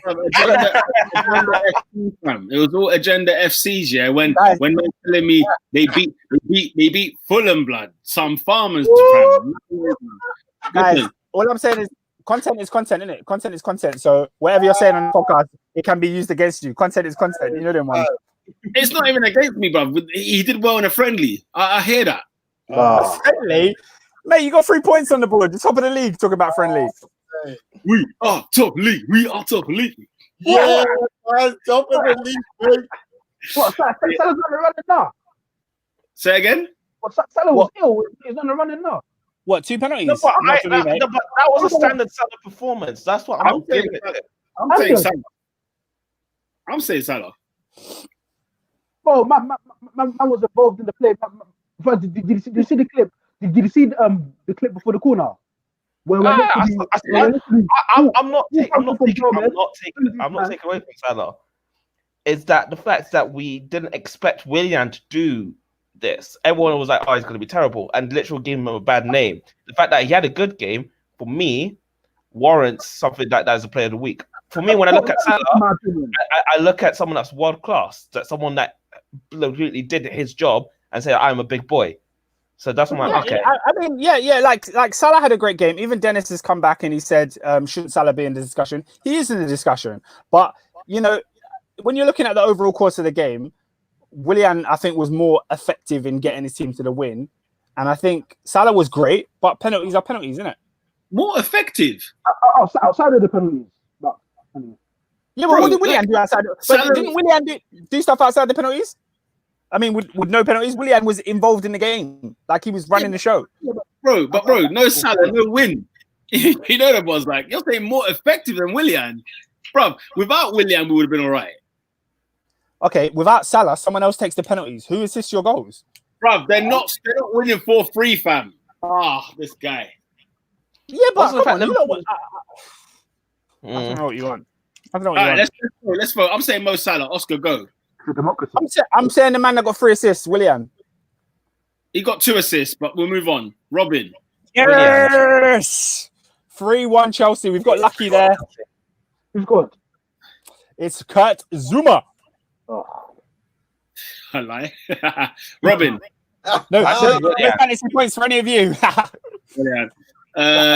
David. Mo Salah. Fine. AD. Salah. 100%. Salah gets the player of the week. Who's not that guy this week, David? Who is not that guy? This one has to be very, and it leads beautifully into Robin's topic. Oh, yeah. Absolutely. Team. You can include red guys from Marseille, whatever happened. You're not that guy, fam! Hey, what's the 9 left on the pitch? Are you damn, bro? League yeah? League is hilarious. Bro, League has been nothing but comedy, bro. From week 1, we have first of all, PSG have no points after 2 games, yeah? And 5 sending teams. Half the team has Corona. 5 sending. You see that lineup in the opening day of the weekend? Oh, do you know what's bad, yeah? Half the team had Corona, blood. I saw them, man, they're playing yesterday. So, what? What? You got Corona, let's just kick ball anyway. No. So Neymar recovered. It's not been 2 weeks. It's not been 2 weeks, bruv. That man went in Ibiza literally 10 days ago in Ibiza, living it up, blood. But I think France's quarantine time is a bit lower. No wonder why them cases are rising, blood. You got half the league with Corona, blood. Man said, 7-day quarantine. What is that? Them man are funny, bruv. Listen, Neymar, yeah? He's calling accusations of racism. Brother, you better be accurate. Bruv. If my man was racist, fair enough, he's got a case. But, bruv, like, if man's racist, are you just going to slap man in the head? It depends, because apparently he's been racist the whole damn game. So, yeah, he said it was continuous racism. Continuous, like throughout the whole game. So, like, what? The referee didn't stop playing nothing? Nah. Right. Because I think that referee was horrible. Watching the whole game, I think it was just terrible. He had an awful game to manage, though, man. It was carnage. It was utter carnage. And the VAR trap didn't help him either. I know. That offside for Marseille earlier on was terrible. Absolutely terrible. So, they are awful. Lola has something to say about that. Yeah. Listen, bro, Yeah, referees in general, yeah, because there is no league I'm finding good referees. Unless maybe the Bundesliga when we came back from lockdown. Other than that, bro, like the English ones are terrible. They don't even go to the World Cup anymore. after Wenger cussed them down, bro, yeah. Like, you know, the French one, bro, flipping. No, but we need to talk about this game specifically because 100%. First of all, Marseille won 2. Look, yeah. Was it 2-0, yeah? It was 1-0. 1-0. There were so many goals, I can't even keep up. Yeah, so PSG, they didn't look like Champions League finalists. Like, they look like they're still on the beach. Bro, there's a new hey? that new system is tripping on 42%. There, Neil. I said they started the game on 42%, but that man were haggard. Bro. I'm seeing AVB blood, yeah, doing bits against PSG, bro. Oh my days! What is the map, bro? I don't, you know, it's a mess. Goal, by the way, wonderful goal from Marseille. Oh yeah, good goal. No, good goal. Can't complain. And then it all just kicked off at the end. Oh, it kicked right off. There was fights, there was punches. And the thing is, yeah, the funny thing is like when we saw it, I was saying to Oscar, I was like, Marseille have sucked them into this foul and they all fell for it. They all fell for it one by one. The only problem is 2 Marseille players got sent off in the act. But it was one of those where you're just like, you know what I mean? Like Marseille looked to buy a foul and they bought bare tickets, bro, because they got 3 men sent off. That's legendary. Like classic. Lola said PSG were meh, created chances but didn't finish. She also said love a derby. Dennis has said Zidane discussion all over again. What do you think? Is there anything someone can say that excuses behavior from a pro on the pitch? Zidane and Neymar, Zidane was just head hot and headbutted someone, whereas Neymar has a very serious accusation on his hands. No, but what's it called? Zidane's mum or his sister got rinsed. Yeah. I said, if you want my shirt so much, I give it to your mother at the end of the game. Oh, man. Nothing. This guy dropped the heat, bro. Materazzi dropped that heat, fam. He was like, hey, I swear he called like, was it the mum or the sister was like a slag or something like that? Or some sket, bro. Yo. But listen, bro, Zidane's from the hood, fam. He just searched blood. I know they told you about African blood, World Cup or not, bro. But I'm here to just bang you up now, bro. You know what? That is a madness, fam. Like, okay, can you excuse it? Of course not. No, nothing is worth the behavior they've done on the pitch. If the guy was being racist all game, as you're saying in the match, right? Then surely, you know, I'm surprised the referee ain't done nothing. Like, ain't there like a protocol now? Do you remember that from the England game at who were they playing now? It escapes my mind. Was it Serbia? I think it was Serbia. I think it was, yeah. And it was like, you know, there's a protocol, there's steps now. If we hear racist stuff from fans or whatever else, we will, you know, stop the game, we'll do a delay, we'll do red-tear. But whether the racism is just free willy-nilly in the French league, I don't know. Maybe the referee couldn't under Portuguese that was happening. Oh, bro, there's better languages on that pitch as well, to be fair, bro. Say again? Yeah, I understood exactly what Neymar said. Like, it's racist. And the funny thing is, we have to call a spade a spade. The people upstairs don't give a damn about addressing racism because it's not lucrative. Let's call a spade a spade. Nicholas Bentner was fined, was it 52 grand or whatever it was, because he showed Paddy Power on his boxes. And I feel like at this time it's like they just don't give a damn, and that's what's so infuriating. And absolutely hold the punches. He's a twat. He's a tool. And he's just he's a and the thing is, it's not the first time he's done this. That's the thing. There's others, like when he called Messi a midget or something, and Messi responded was like, "Well, I'm a better footballer than you, so shut up." So. Yeah, it's so sad, man. Like Lola's saying that he can hold a few digs. Thing is, it's like obviously we understand. Of course, we understand why you would do that. But for what it's worth, there's another way to fight this cause. Do you know what I mean? I'm not trying to be like MLK, but you know what I'm saying? It's them ones where, like, at the end of the day, I'd rather go MLK than Malcolm X. You know them ones. That's my vibe. Is obviously not be all like nice and red tear, but you can be effective without being violent. Can I give a little update on what's going on at Chelsea Brighton? Yeah, you can. Kai Havertz is having a baptism of fire in the Premier League. Like he's feeling it. Kai Havertz is having a baptism of fire in the Premier League. He's not had a good second half by any stretch. Chelsea have just been in disarray. Brighton are the better team. Like Chelsea are winning, obviously, so they're cool, but we're not comfortable. Brighton have the ball. They look more threatening to score again. Chelsea can't keep the ball for more than 2 or 3 passes. It's the same old Chelsea. Thiago Silva hasn't trained with Chelsea once. He landed in London on like Thursday. Bro, Robin, bro, when you're 36 and you come to London, bro, never mind even starting a Premier League game, bro. You got to get used to the climate, bro. Did he have to quarantine because he's come from France? Bro, was he out there in the as well? I don't know about all that. I've seen him. I follow him and his wife on Instagram, so I'm just seeing them in the hotels and in London, but they're nothing to do with Chelsea just yet. You say you follow his wife? Yeah, I follow his wife. That's a mad. I follow Fabinho's as well. Yeah, there's a couple of things you have to follow. Bruv. Yeah, for real, man. You man are following the wags. No. The thing is, the thing is, Martial's girlfriends. I need to know what Martial's up to. I need to know if he's causing. You need to know. You are jokers, blood. That is is Fabinho eating okay? Is he getting his 5 a day? I need to know. Is everything okay at home? That's what we need to know. Oh my God. But basically, Thiago Silva's wife is like a big time influencer in Brazil, innit? So she posts all the time. Like her story is literally like 20 stories a day. So I'm always getting a glimpse of what Thiago's doing, what he's having for dinner, what the kids are up to. And I know they're in London enjoying life, but I don't think they've actually been with Chelsea yet or anything like that.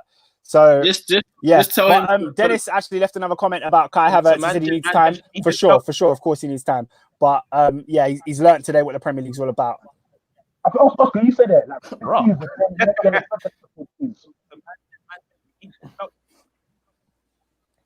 What did you? Sorry. I was just going to say that you even said it yourself. You said this season you're not necessarily expecting Kai Havertz to put up trees. He just needs to get used to the league, and that's a signing that you sort of brought him to be a Chelsea player for the next decade or so. So it makes sense what you said before. Blood, you know the ones that Thiago Silva just needs to stay off the carbs for the first 6 weeks, and then he can bulk up again. He just jumped on the Eurostar to London and just chill. PJ. Robin, it's a private jet, baby. It's a private jet. As long as it's just salad, bruv. As long as it's salad and protein, fam. I'm not trying to see no starches, bruv. Because, fam, let him when he meets Aubameyang, fam, it's curtains.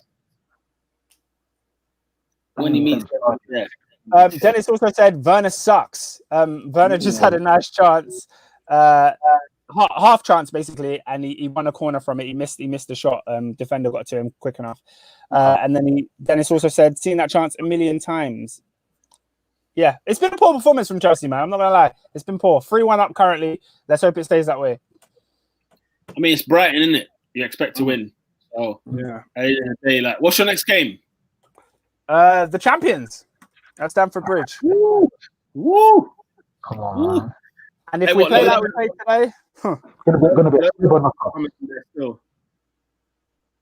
Before I switch it up.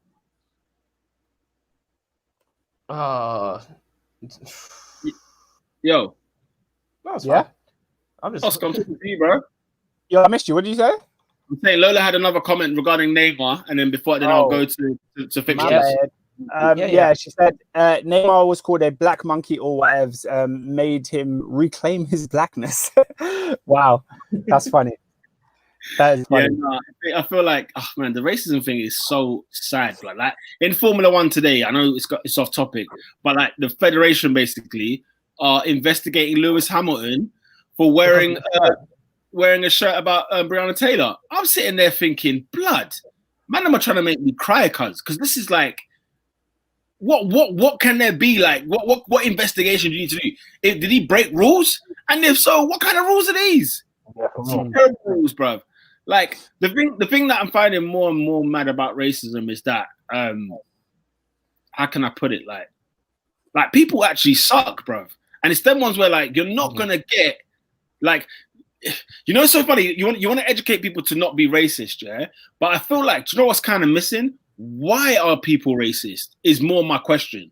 Because it's one thing to just tell people like you shouldn't be racist. We're all equal, tear.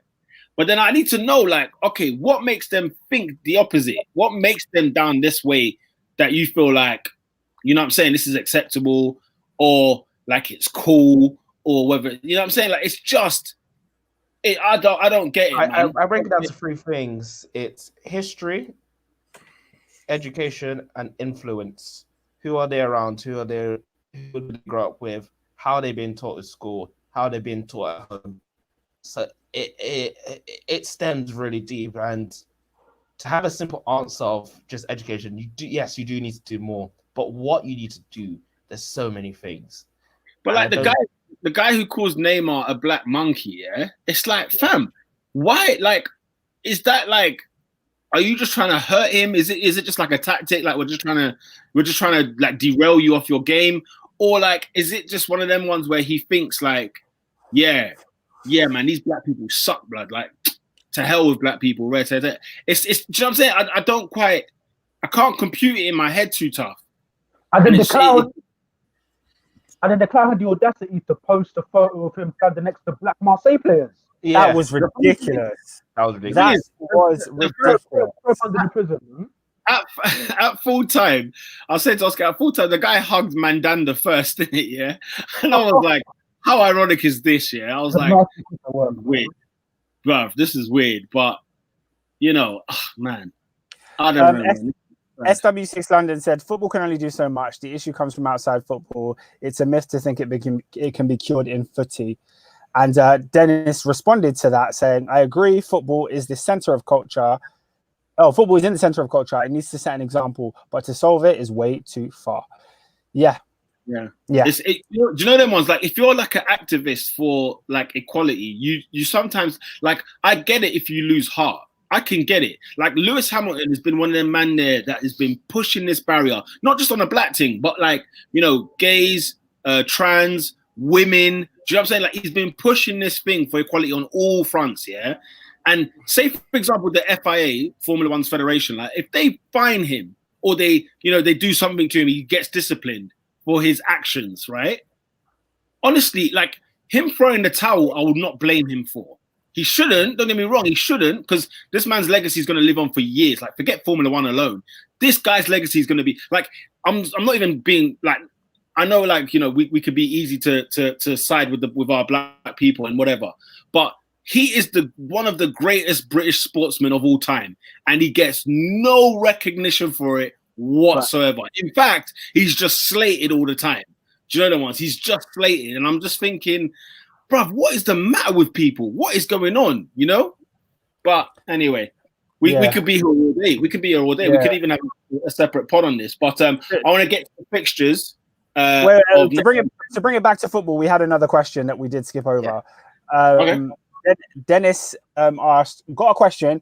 Need to up my betting ratio. What are underrated Premier League clubs this season? Who's going to do some damage? Okay, let's go one by one. Oscar, you start off with that. Give him you go first. I don't know. I'm thinking. All right. No, actually, I do know. I'm good. Dennis, I've been speaking on them on the podcast for a bit now. This episode, I think you know where I'm going. Newcastle United. No one is expecting a prayer from them, but Steve Bruce is going to make them solid, and they won't concede a lot of points this season. Dennis, don't do it. Don't do it. When Newcastle play a trash team, maybe.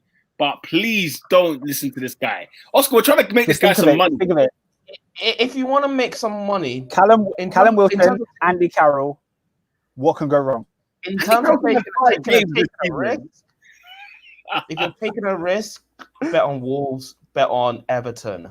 Like those. That's not winning you no money.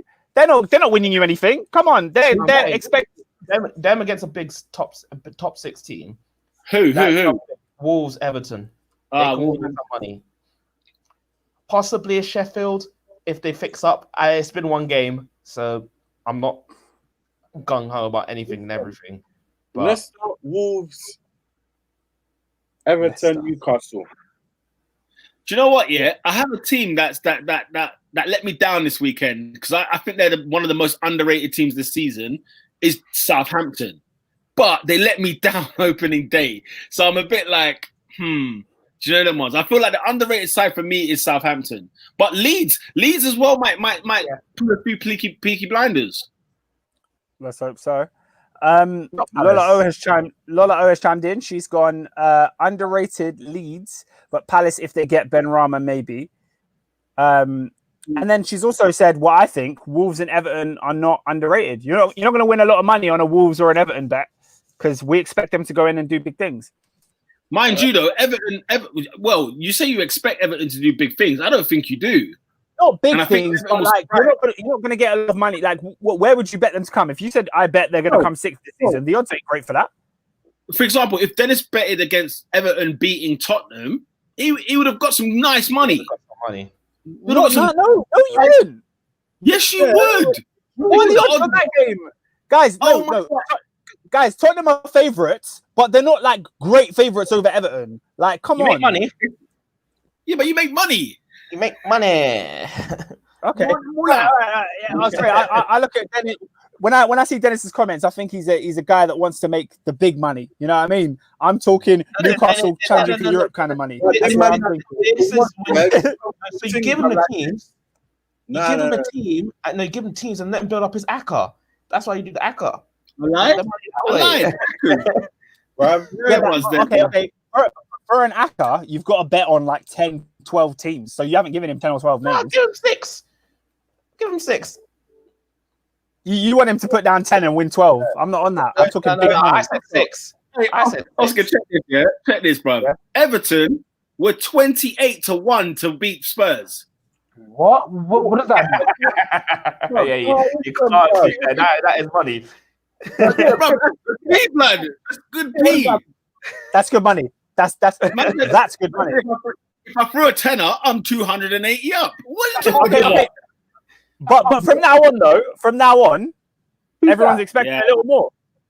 That's the thing, yeah. That's the thing. Like, okay, let's do the predictions, and maybe we could help Dennis out, bro. If anyone is a betting man or a betting woman, we can talk about the games that are looking up this weekend, yeah? Why are you telling me that now? Say again?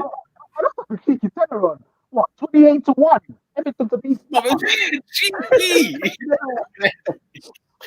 Nah, it would have been worth a cheeky tenner. Even Dennis agrees. Everton would have been nice.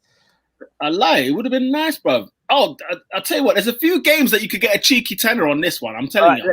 Let's go through those fixtures.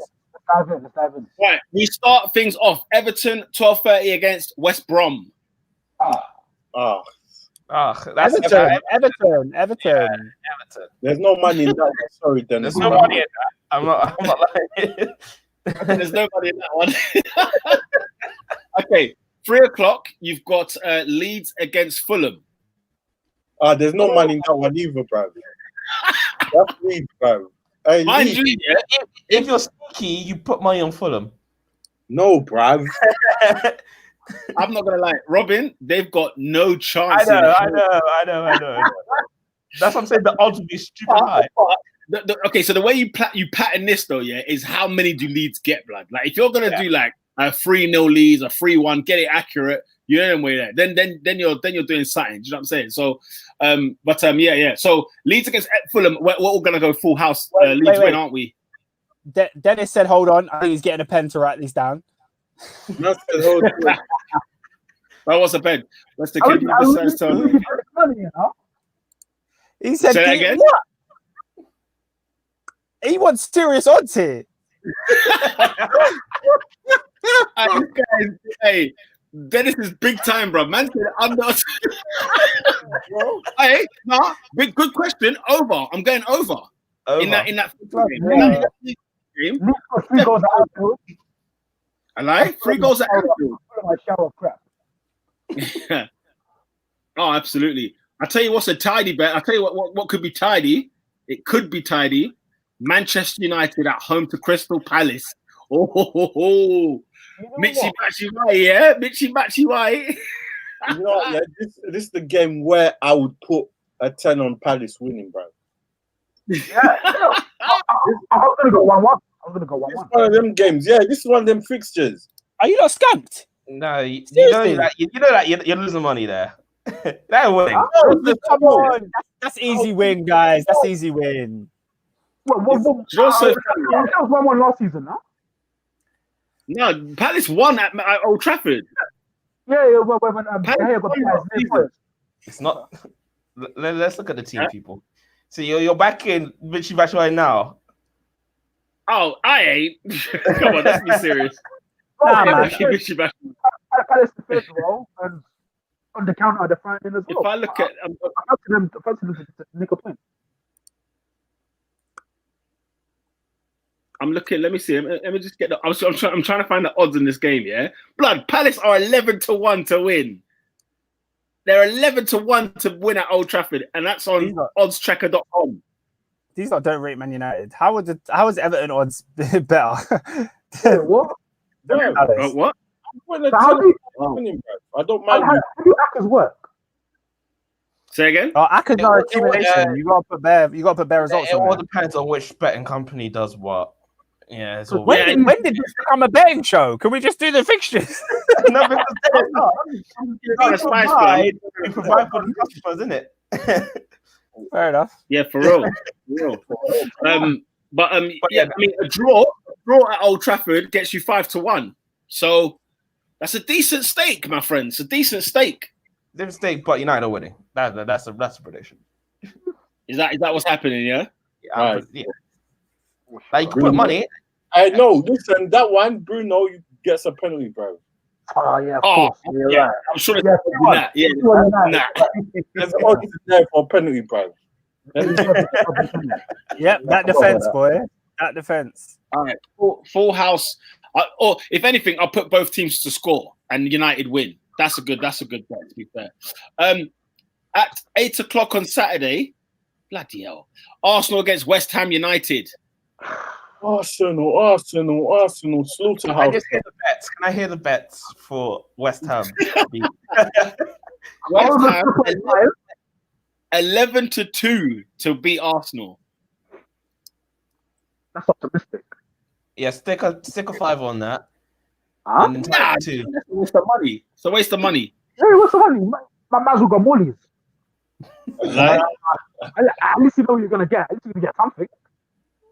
I tell you what game is an absolute like pain in the backside that nobody can seem to decide, right? Southampton at home to Spurs. And check this, right? Here's why I say this is odd, yeah? Because Southampton are the favourite to win this game. Yeah, at 31-14. Do you know what? I'd bet on Spurs to win. I'd bet on Spurs to win. Spurs are 16-11 to win that game. A draw is 12. I think everyone has made too much of Spurs' defeat the other day. They were bad, but I don't think it's going to have like as huge ramifications on their season as we think. I still think they'll do all right. Lola O has just said Southampton play a mad high line. I don't really think it depends if Jose decides to exploit that, innit? Because obviously they've got Son that can play one side. Maybe Bergwijn is quite quick on the other side, but they don't tend to do that. Like Jose's teams are just so boring. So Lola said, Tottenham will get in. Do you know what? I agree. I agree that Son and the men will get in, yeah. But Southampton will have all the ball, you know. Like to play that high line, you're not going to be high line when you ain't got the ball. And I think the reason is, I think they just got the confidence, bruv. I have a feeling Southampton get a win, bruv. Especially because they lost at Palace, didn't they? So they want to bounce back. So no, man, I'll bet Southampton and win. Southampton, come on, you Saints. Dennis also said a bit back. He said, "I don't like to bet on AFC on Arsenal. History of disappointment," which is true. I hear that. He also said, "Bring Lola O on the show." I agree. We should have a I gonna lie. agree. Lola, if you're down, hit me up. Yeah, we'd love to have you on the show. The only thing is, I'd want like David or Peter to be off because we can't have 3 Arsenal fans on here. We can't do that. Oh, God. One of you man have to have a day off. Yeah. I need it. Don't worry, I'm sure Arsenal's got a Monday Night Football somewhere, so I'll choose that one. Okay, Newcastle at home to Brighton. Snooze fest. Don't care. All results are good. All results are good odds. So Newcastle 33-20, and then Brighton are 2-1, and then the draw is 9-4. Yeah, I think the draw will be the best bet. And it's full time at the Amex. It's Newcastle. It's full time at the Amex Stadium. Chelsea. What was the final score? 3-1. Chelsea won 3-1 without playing well at all. SW6 Kai- is pretty much. Kai Havertz had a bit of a stinker today. I mean, I think in the first half he showed a little bit of quality when he touched the ball. Was so much better than Mason Mount and those kind of players. And Ruben Loftus-Cheek had a howler as well. Ruben Loftus-Cheek had a stinker. But Kai got a baptism of fire. We saw that this Chelsea team. It's not yet. It's the same as last season, isn't it? It's the same as last season. That's what we saw today. Chelsea last season with a striker that's a little bit more dangerous. Lola said Chelsea need to worry about that Liverpool game. We do. I'll tell you what, Lola. I could Chelsea game. Well, let's get some odds on that, people. I'm going to go for a draw, you know. Because I feel like I see another 4-3. There's going to be goals in this game. Those are your odds, my friend, for that Chelsea-Liverpool game. I cannot see they're too small. Oh, they're all good. 9-4 for Chelsea to win, 14-5 for a draw, 21-17 for Liverpool.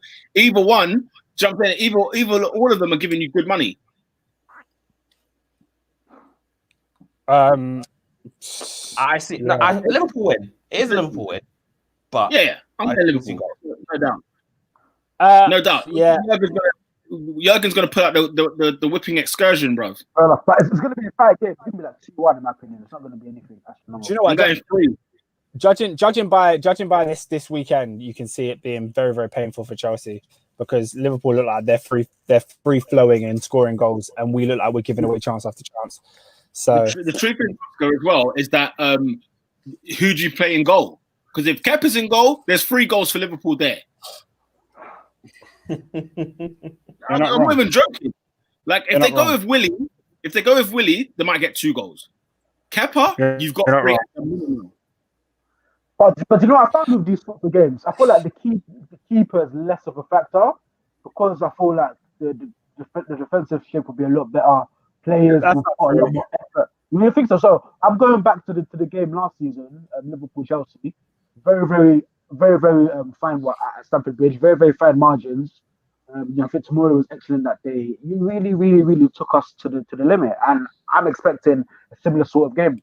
Yeah, but I understand, but that was like with fans in the stadium. I don't know why I feel like that's a different atmosphere, and I just feel like we're too open. And Kepa is just people know he's a weakness.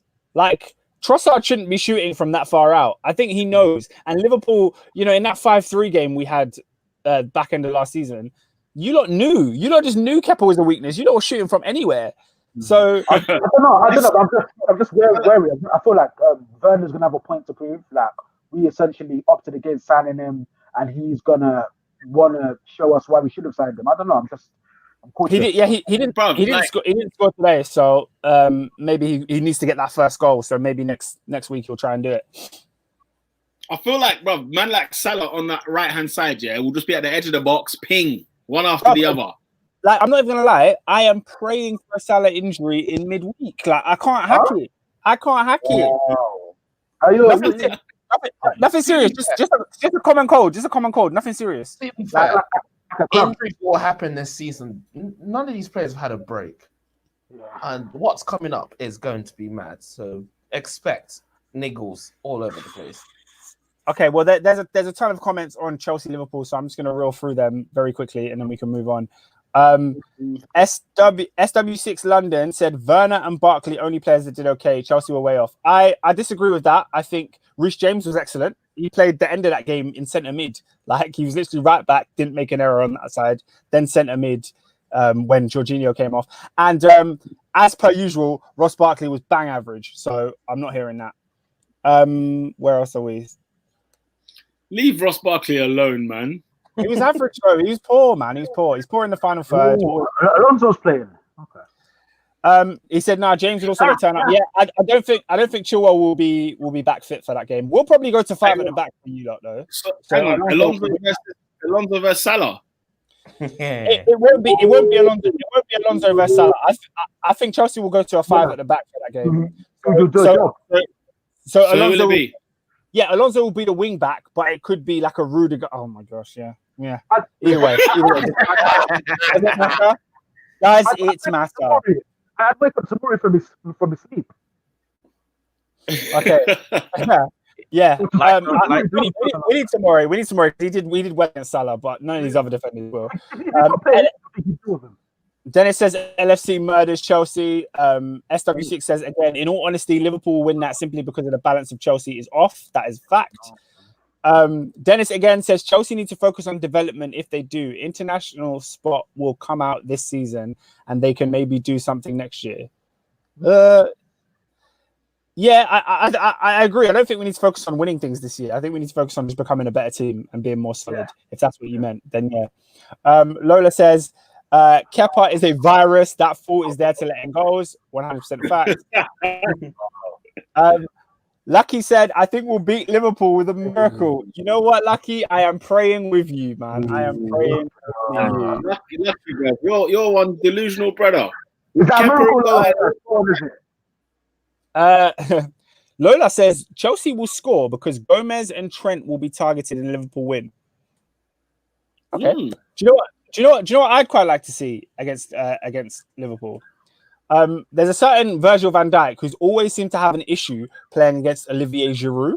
Like every single time they've come up against each other, Giroud seems to get a goal or get something up against him. So I'm hoping to play. You know how I like 2 up top, innit? A big Giroud and a little Werner running off him. Maybe that can cause some damage to Liverpool because if you get Werner running down that Trent side, there's an issue there. So I agree. There's a lot of comments. Chelsea central midfield is the problem. Too easy to play against. Kante the only one who can run defensive minded. 100%. Like people are talking about Chelsea needing centre back so much, and it's like, bro, that's not the only issue. Like the issue is our central midfield. Like Brighton ran through us a bunch of times today. So Liverpool is just gonna be over.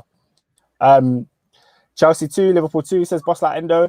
And then SW6 says Reece James was getting eaten, Alonso got eaten. Listen, don't let the screamer fool you. Carl Lamptey embarrassed him, quality player, and Barkley at least got some passes off. Carl Lamptey played on the other side. Lamptey was against Alonso, so he wasn't against Reece James. So I don't know what you're talking about with that one. But I thought Reece James had a good game. I was really impressed with him. And Barkley at least got some passes off. Yeah. Sorry. There's a lot of coming. Right now, with a team everybody wants to watch, innit? Here we go. Right. I'll tell you what, BBC One. To be fair, you are. There's a lot of Everyone's talking about Chelsea this summer. It's the first time in ages. What's that? Endo says Reece James and Zuma were good.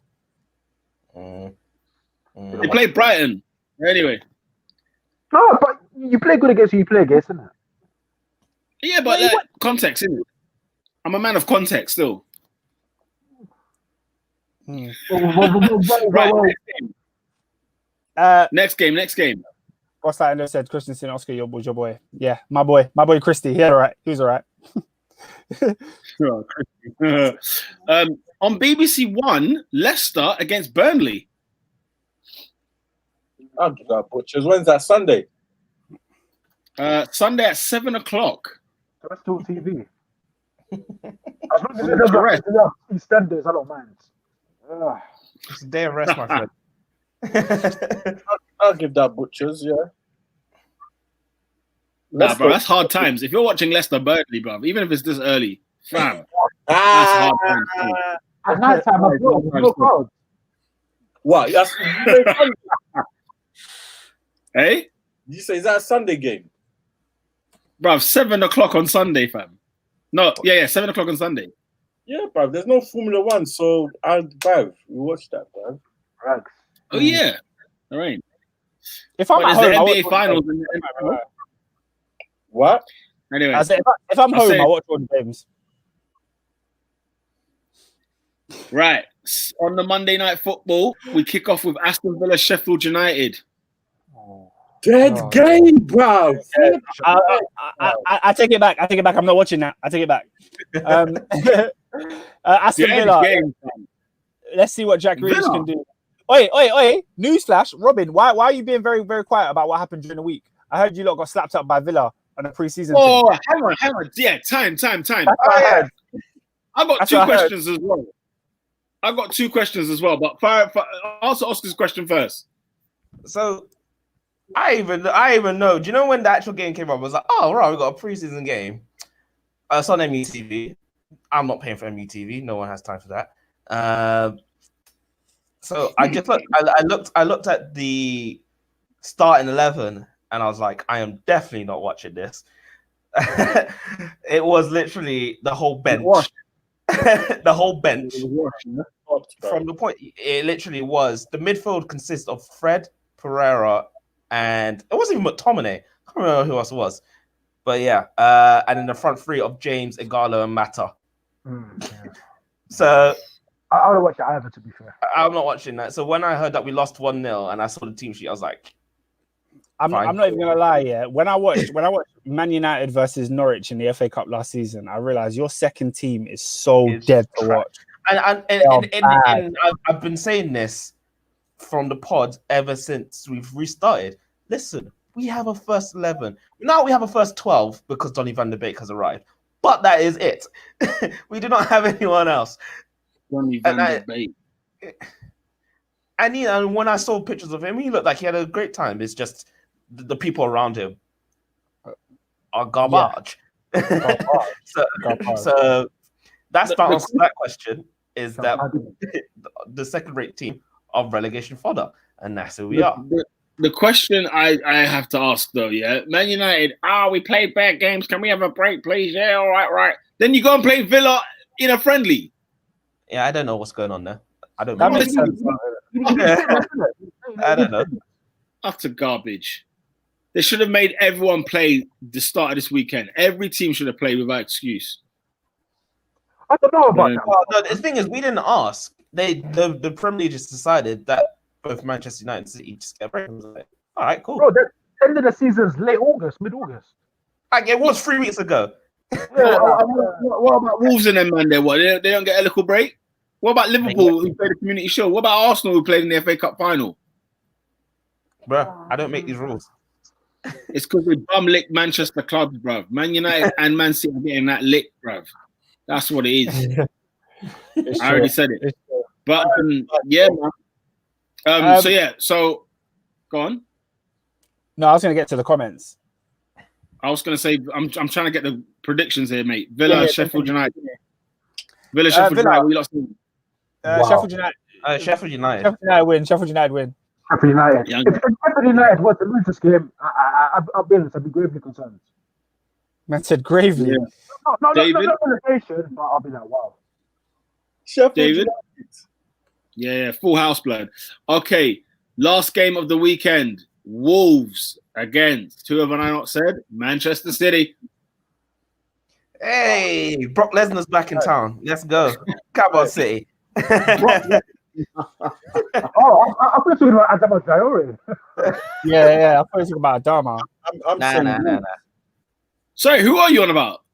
City. Why they Brock Lesnar? They always been Brock Lesnar. The beast, innit? They always bring You know what? I thought you meant Adama Traore as well, bruv, because when he snapped him up at the Etihad. Anyway, Nah. Fair enough. What are we saying, guys? I think what Adrian's saying Wolves. I was gonna say draw. After bearing in mind, Wolves actually did beat them twice last season. Home and away, let's not forget. And the fact that City may be coming into the season cold, have a missed a week. Wolves, good 2-0 win against Sheffield United, top side. Wolves are quite hard to break, and potentially Adama Traore may again prove to be a thorn in the side of the Man City defense. I guess let's see if City learn how to defend this year. Yeah, I think Wolves will make a point of him. You're right. It's a tough game to start with for City. Like to go straight into Wolves who've already played. That is a difficult one. I think it'll be a draw. SW6 agrees with me. 2-2 draw, he says. I'm saying Wolves, bruv. Wolves win. If thing hasn't recovered from the corona thing, what's his name? Well, I think was it Laporte? One of them. Fam, I'm sure that was 2 weeks ago by now. If Otamendi is in that defense, blood, it's a wrap. Well, okay. Yeah, there's Nathan Ake. Yeah, they've got.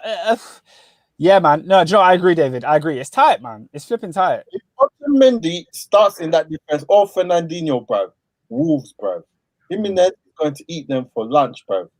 Lunch and dinner. And then you got Thing, Traore on the wing. It's long, bruv. Who's playing there? Mendy, what's his name? What's the other guy? He's gonna get eaten as well, bruv. Otamendi, Shevchenko, if they're in that team, are Wolves, bruv. Yeah, blood. I'm going for a Wolves home win. Yeah. Listen, if you're going to turn up to Molineux with Nathan Ake, you've asked for it. Wait, is Aguero in the team this season or not? That's a good question. It's a great question. I don't know. See, Man City is like it's a jigsaw thing. It's the whole Messi saga. Because if Messi came, I would have said goodbye to Aguero. But I don't know. Would you? Messi's getting that 10. That number 10 is gone. Yeah. I mean, Aguero can go back to 16. You know what I'm saying? That's how he started, but he'll still play, though. I feel like he'll still play. Messi needs to hold that, bruv. Yeah, of course. Yeah, of course. No. The 10. You know these City groups. If I have Messi, they're going to promote that out of the wire. He's Man City's greatest all-time goal scorer. Blood. You need to understand that there is no loyalty in football.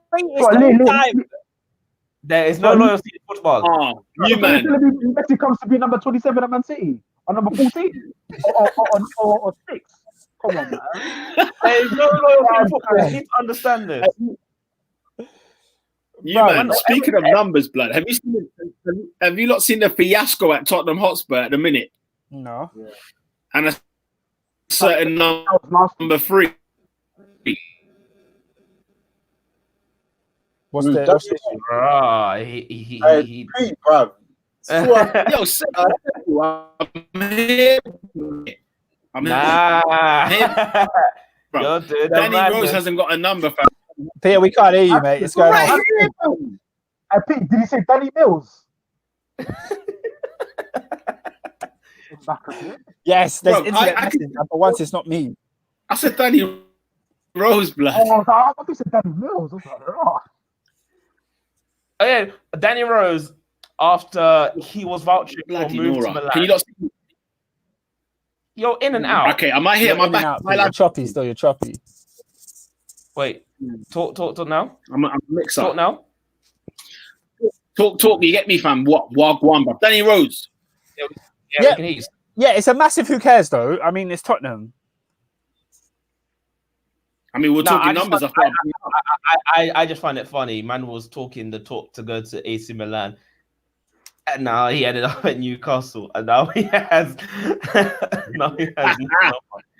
He needs to go back to Newcastle. They're finishing above Tottenham this year. Mark my words. I mean, is it displacing Jamal Lewis? No chance. I don't even believe the words I'm saying. That scene in that documentary, was literally like, what about AC Milan? It's a no. As far as it's a no right now. I was dying, bro. Man's talking about Bournemouth and Newcastle. Like absolute fodder. And then man's Milan? Milan's a no. I was dying, bro. Who do you think you are about Milan, blood? Who do you think you are? Lola said they're punishing Rose for saying that Spurs are rubbish. It's true. Yeah, he's outspoken. I mean, Both is true. Spurs are rubbish, and so is Danny Rose. Was that not mutually exclusive? Is Danny Rose gonna take Milan to this competitor? No, he's not.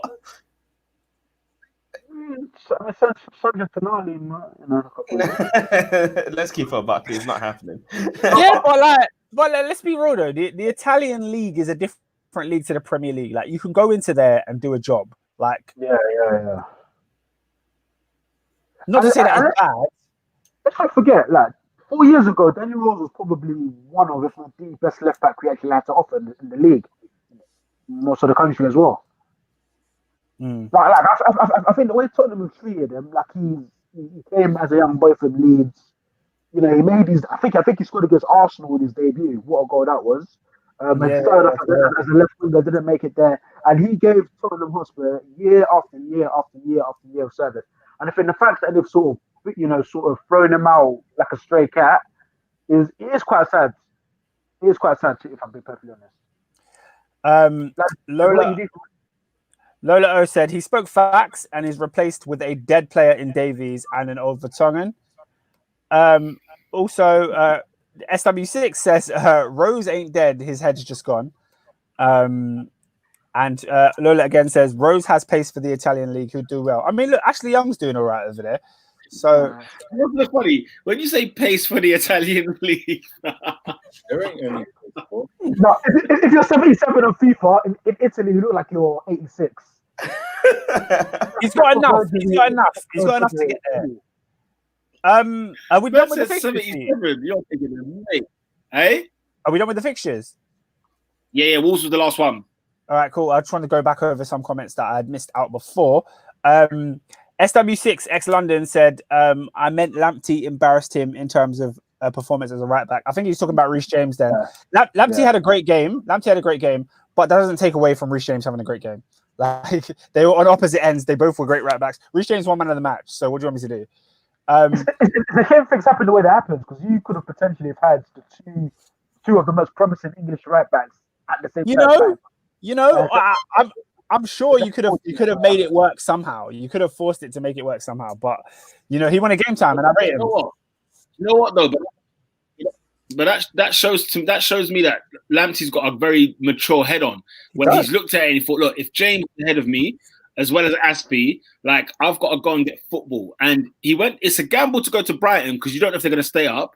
Yeah. But he's got there. He's got a number 2 shirt at Brighton, and if he performs well, you can only see him going to another club, to a bigger club at that. And for what he's done so far, he has performed really well. So you can't he's done his job. And SW6 is right. He had a great game today against Chelsea. So that's really showing Lampard what he's missing out on. Bosslat Endo said, I listened to last week's podcast and I must say, Peter twerks for Man United again. Man said they will finish above Chelsea after they finished on level points with Chelsea and Chelsea spent 200 mil. Peter, what are your thoughts? Yeah, what are your thoughts, bro? What are my thoughts? We mentioned the goalkeeper yet again today. Okay, we're talking about Chelsea's defense yet again.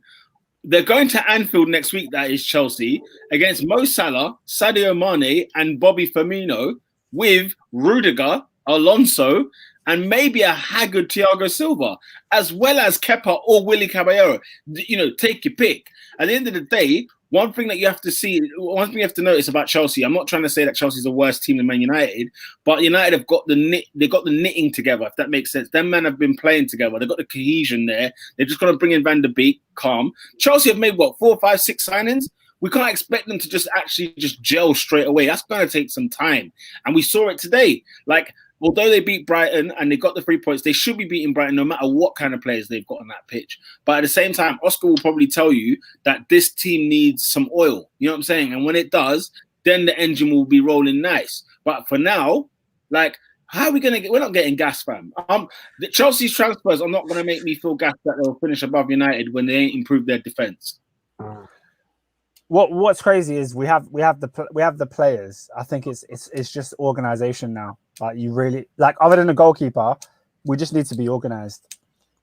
And football's not as simple as that. You just spend 200 million and it works. It don't work like that.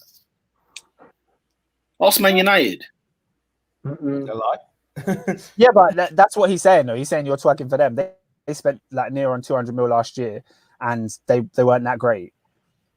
Yeah, they weren't that great. But what I'm saying is, for me to predict Man United to finish above Chelsea is not me twerking.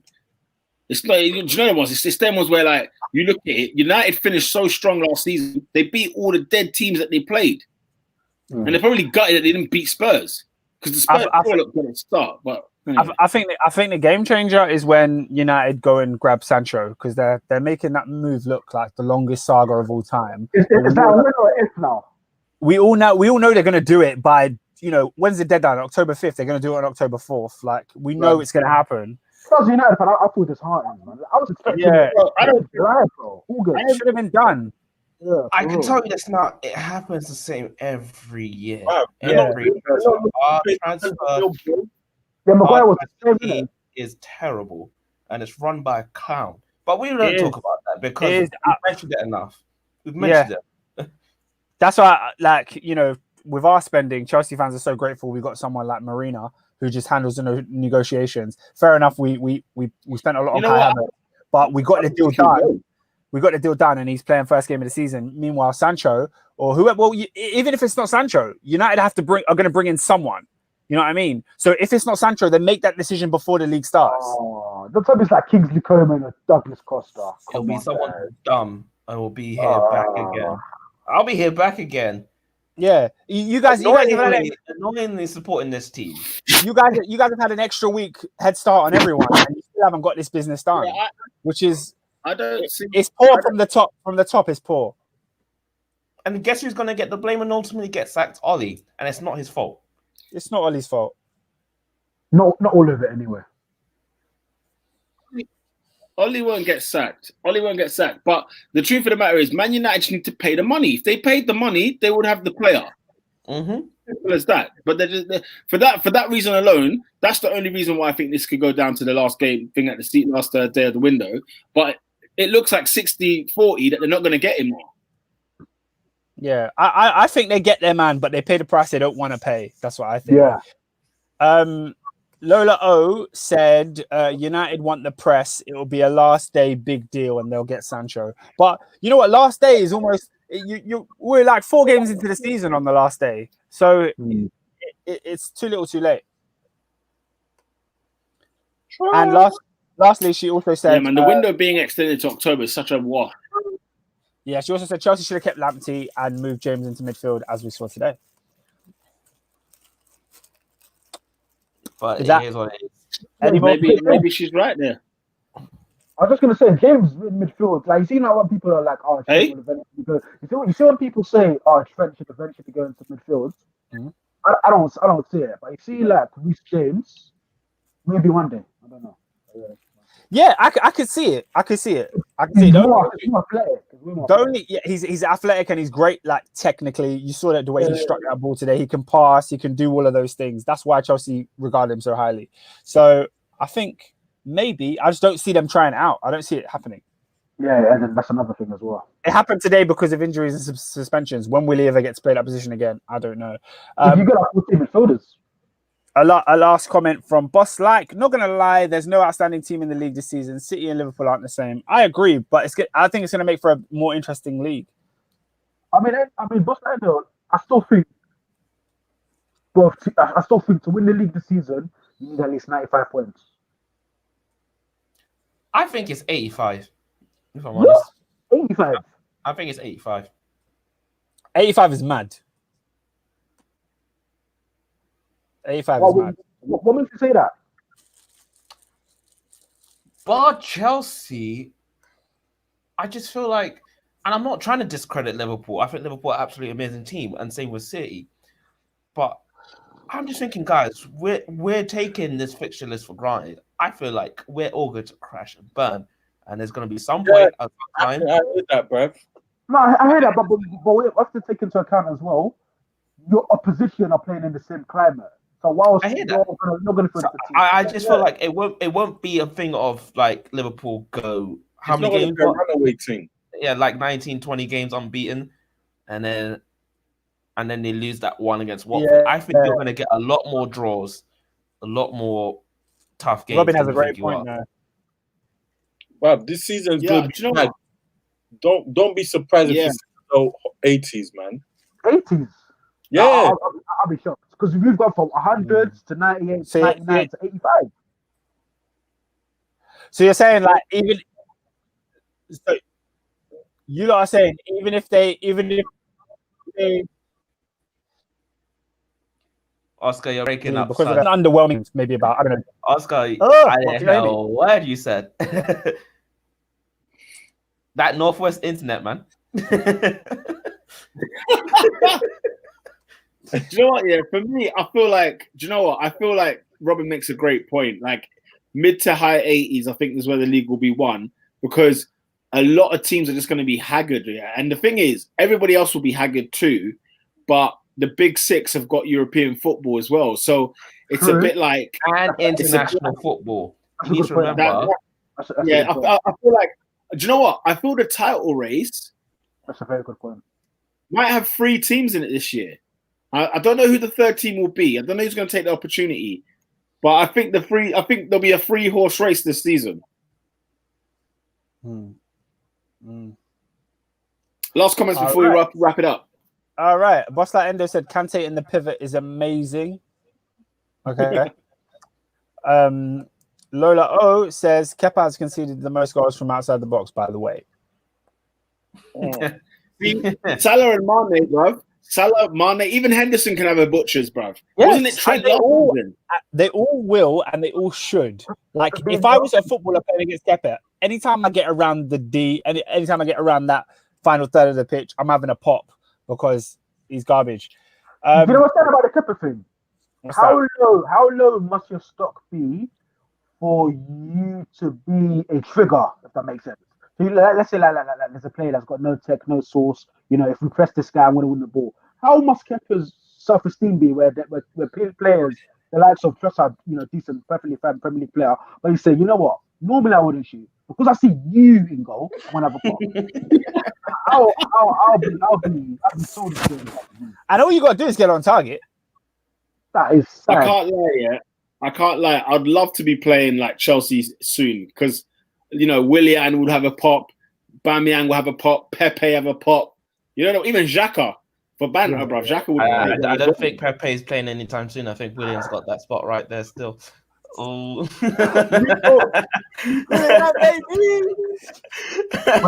Well, he's definitely not playing the next game. We'll start the next game. Well, as long as I get 3 points, I don't give a monkey's who's in the team, bruv. Let me get through the rest of these comments and then we can wrap up.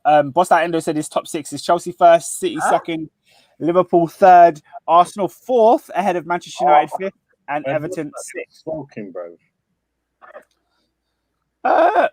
Chelsea winning the league. Interesting. If you watch today's game, I don't think you think Chelsea are champions with that performance. But yeah, maybe so.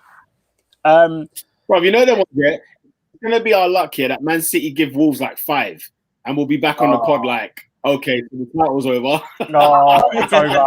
I feel deflated though. Like, if they give Wolves a prize, you know, like when you play the computer game, yeah, and like you use like special power, and then man just dusts it off when he's ready to play another round.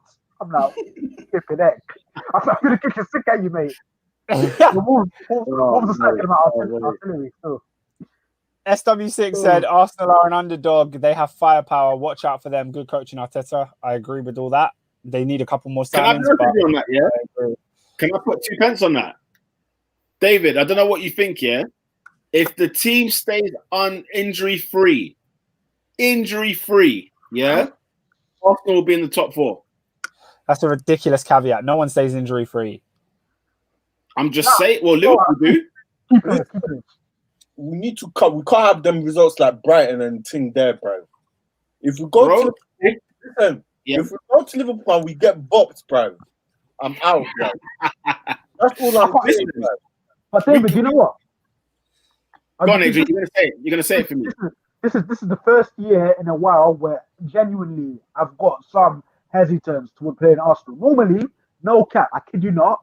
Arsenal opening 5 games of the season at Anfield. I look forward to it. I rub my hands because I know what it's gonna be. Adrian, I'm telling you, if But we go, this is going to be different. It's going to be different. if we go to the slaughterhouse and we get boxed, bruv, I'm done. It'll be tight. It'll be a lot tighter. Trust me. That's too much heartache for an Arsenal fan. It better be, bruv. That's all I'm saying. If we go to and we get boxed 3-0, yeah, nah, bruv, I'm done.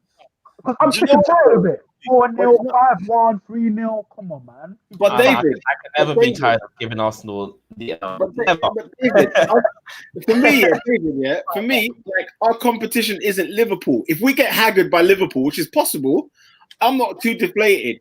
It's the response. You know what I'm saying? When we go to like when we play the teams around us, you get what I'm saying, and we beat the relegation fodder down the bottom and deal with them man there. Like who went down last year? Watford, Bournemouth. Who's the other one? Norwich. Yeah, we drew at Norwich. We drew at Norwich and we drew at Watford. You know them way there. We need to slap these man up, bro. Brighton giving us L's, bro, home and away. Nah, man. If we start slapping them up, you get me. Like Liverpool can give me 4 blood as long as not 4.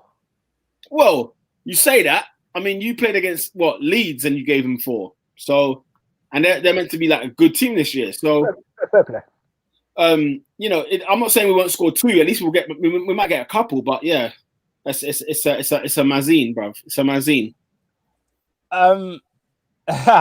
Boss that Endo said, right, you guys are pushing 3 hours commitment. Hey, we keep it committed, especially on a match day. Thank you for the support.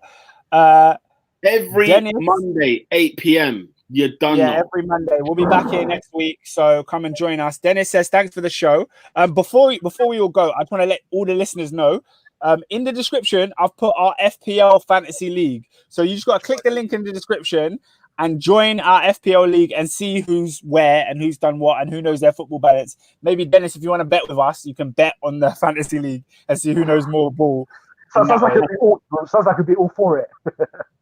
Yeah, bro. Yeah. Did any of you have a good week this week? 60, 65, blood, done no. I got 30. I did average. I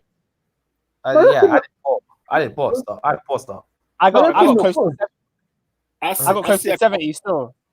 I see a couple men, I see a couple man that had like Man United players, Man City players, Villa players. I had to change that last minute. I was like, oh snap, we're not playing. Nah, take out. Haggard, bro. Man only got 55, 53 this week, bro. Like Kai Havertz and that Pulisic thing bumped me still. Yeah. And Mitrovic being on the bench, bro. That got me mad, bro. But you was unlucky. I was unlucky, bro. I'm telling you. You were unlucky still.